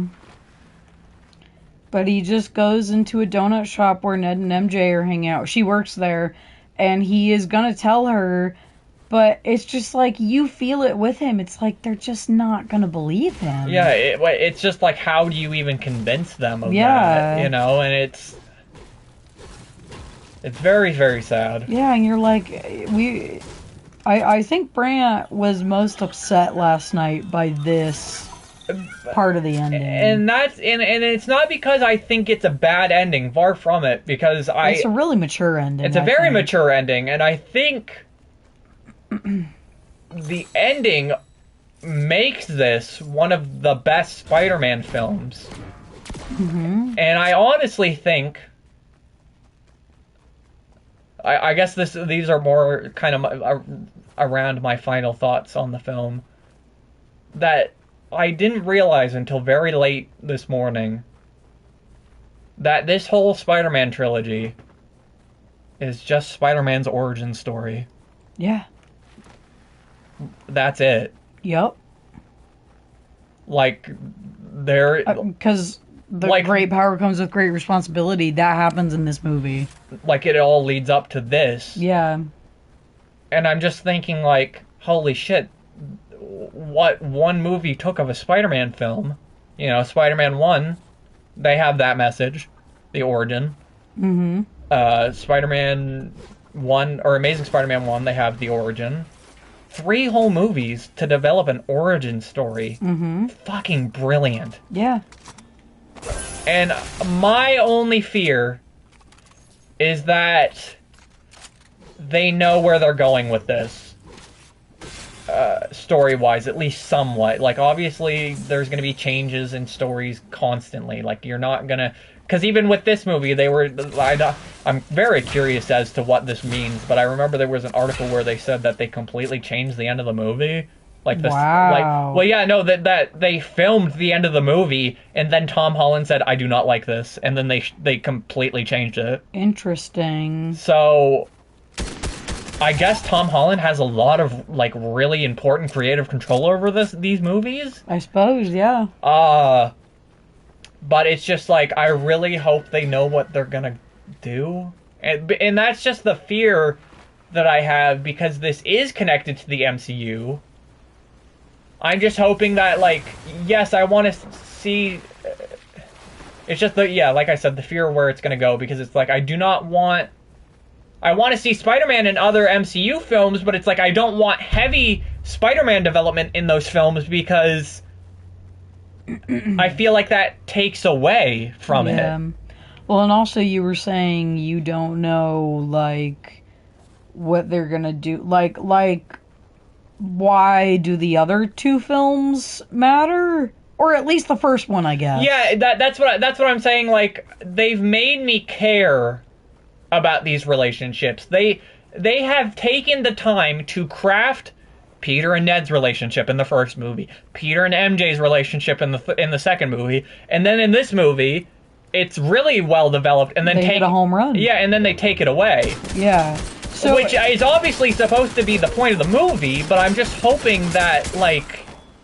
You like the ending, you just have reservations about where it's gonna go. Yeah, I just don't want it to be taken away. Yes.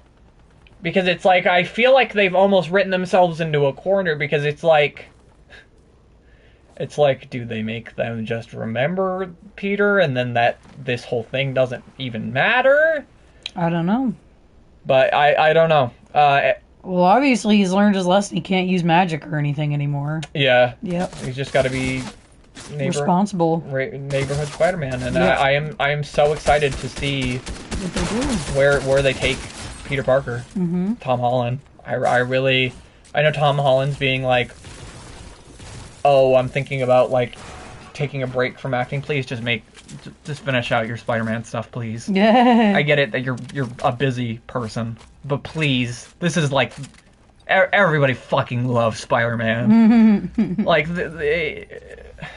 Yeah. I guess it's just so bumming that I have to wait so long to even like have an idea of where this is gonna go. Yeah.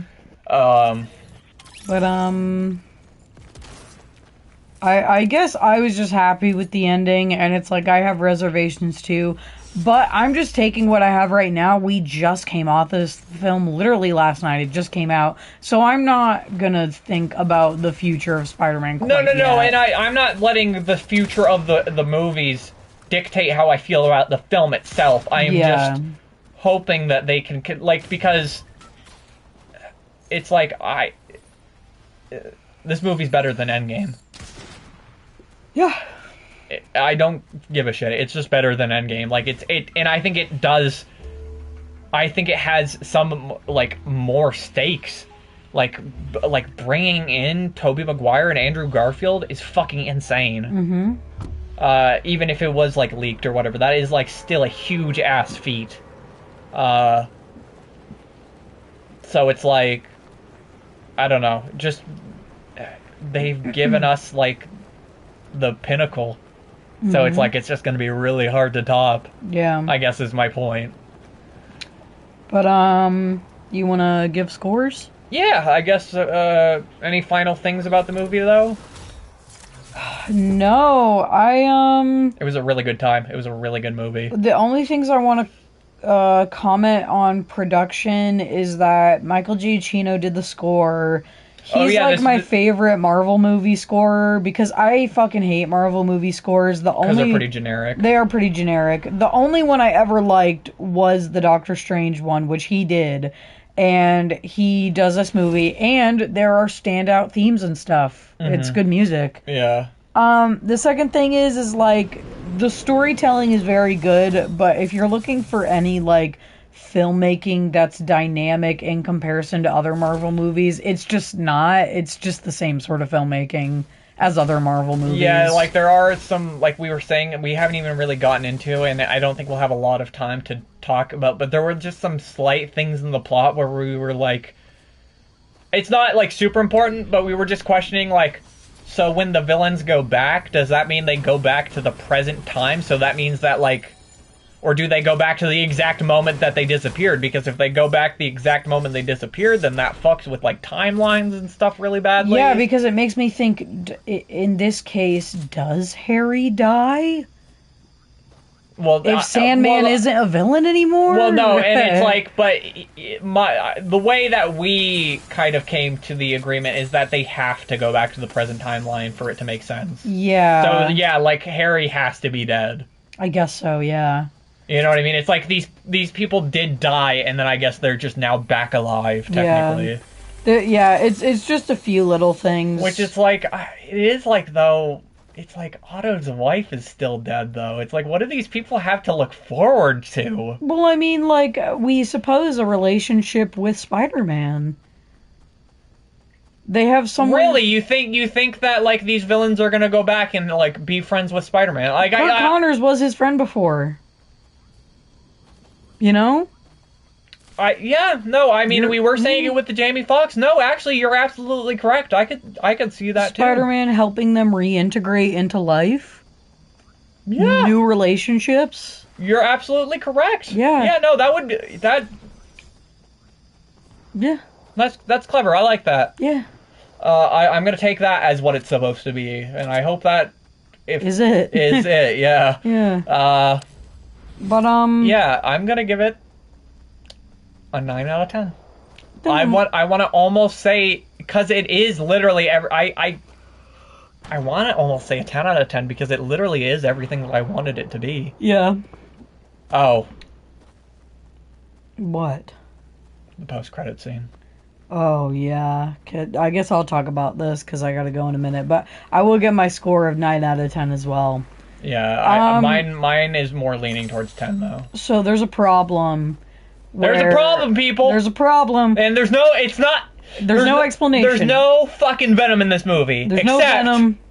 Except there's the stupid fucking end credits scene that I was told about, and I really hoped it would not happen. God fucking damn it! You had a fucking perfect movie, and you decided to add this stupid fucking post-credit scene. Two stupid post-credit scenes. Well, the second one is like, it's stupid because of the way it's edited, not the way it is. The first one is stupid because it's the fucking... So, it's the stupid bullshit that I absolutely 100% did not want. That I talked about the other week. Yeah, where Tom Hardy Venom just shows up. He's at a random bar in, like, Hawaii. Leaves, like, a dingle shit of Venom behind on the bar counter so that Venom can exist in this universe, and then leaves. And I'm like, okay, first of all, I fucking hate this. Why wasn't Venom in this movie? I wanted Venom. It's not even... Okay.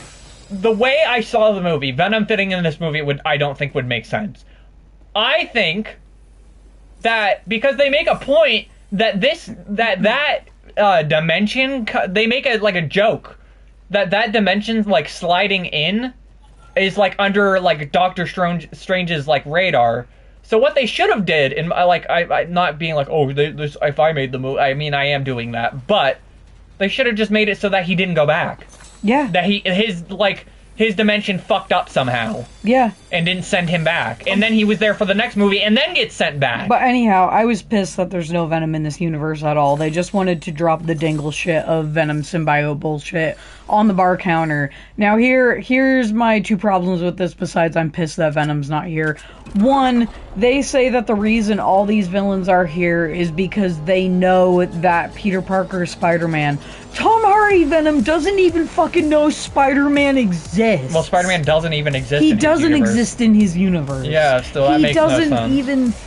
He could never imagine the possibility. The only way I could explain it to Akasha that would make sense to me, filmmaking-wise, is that it does slip underneath the radar for when the dimensions get split. It makes no sense. It still doesn't make any sense. No, I get you. My second problem is that Venom has like never ever just dropped off little pieces of symbiote anywhere, and I'm just like, why did he do that? If that's happening all the time, is there just Venom shit everywhere? And my movie excuse was just, I guess, maybe interdimensional travel. No, I don't want these fucking movie excuses. It's bullshit. No, I know, but it's like I don't know how else to explain it. Because they didn't. Because they don't care.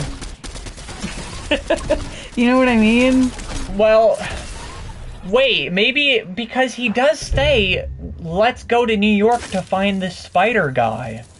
That's what I'm saying. No, but I'm saying, what if the symbiote, part of it's, like, purposely stayed behind?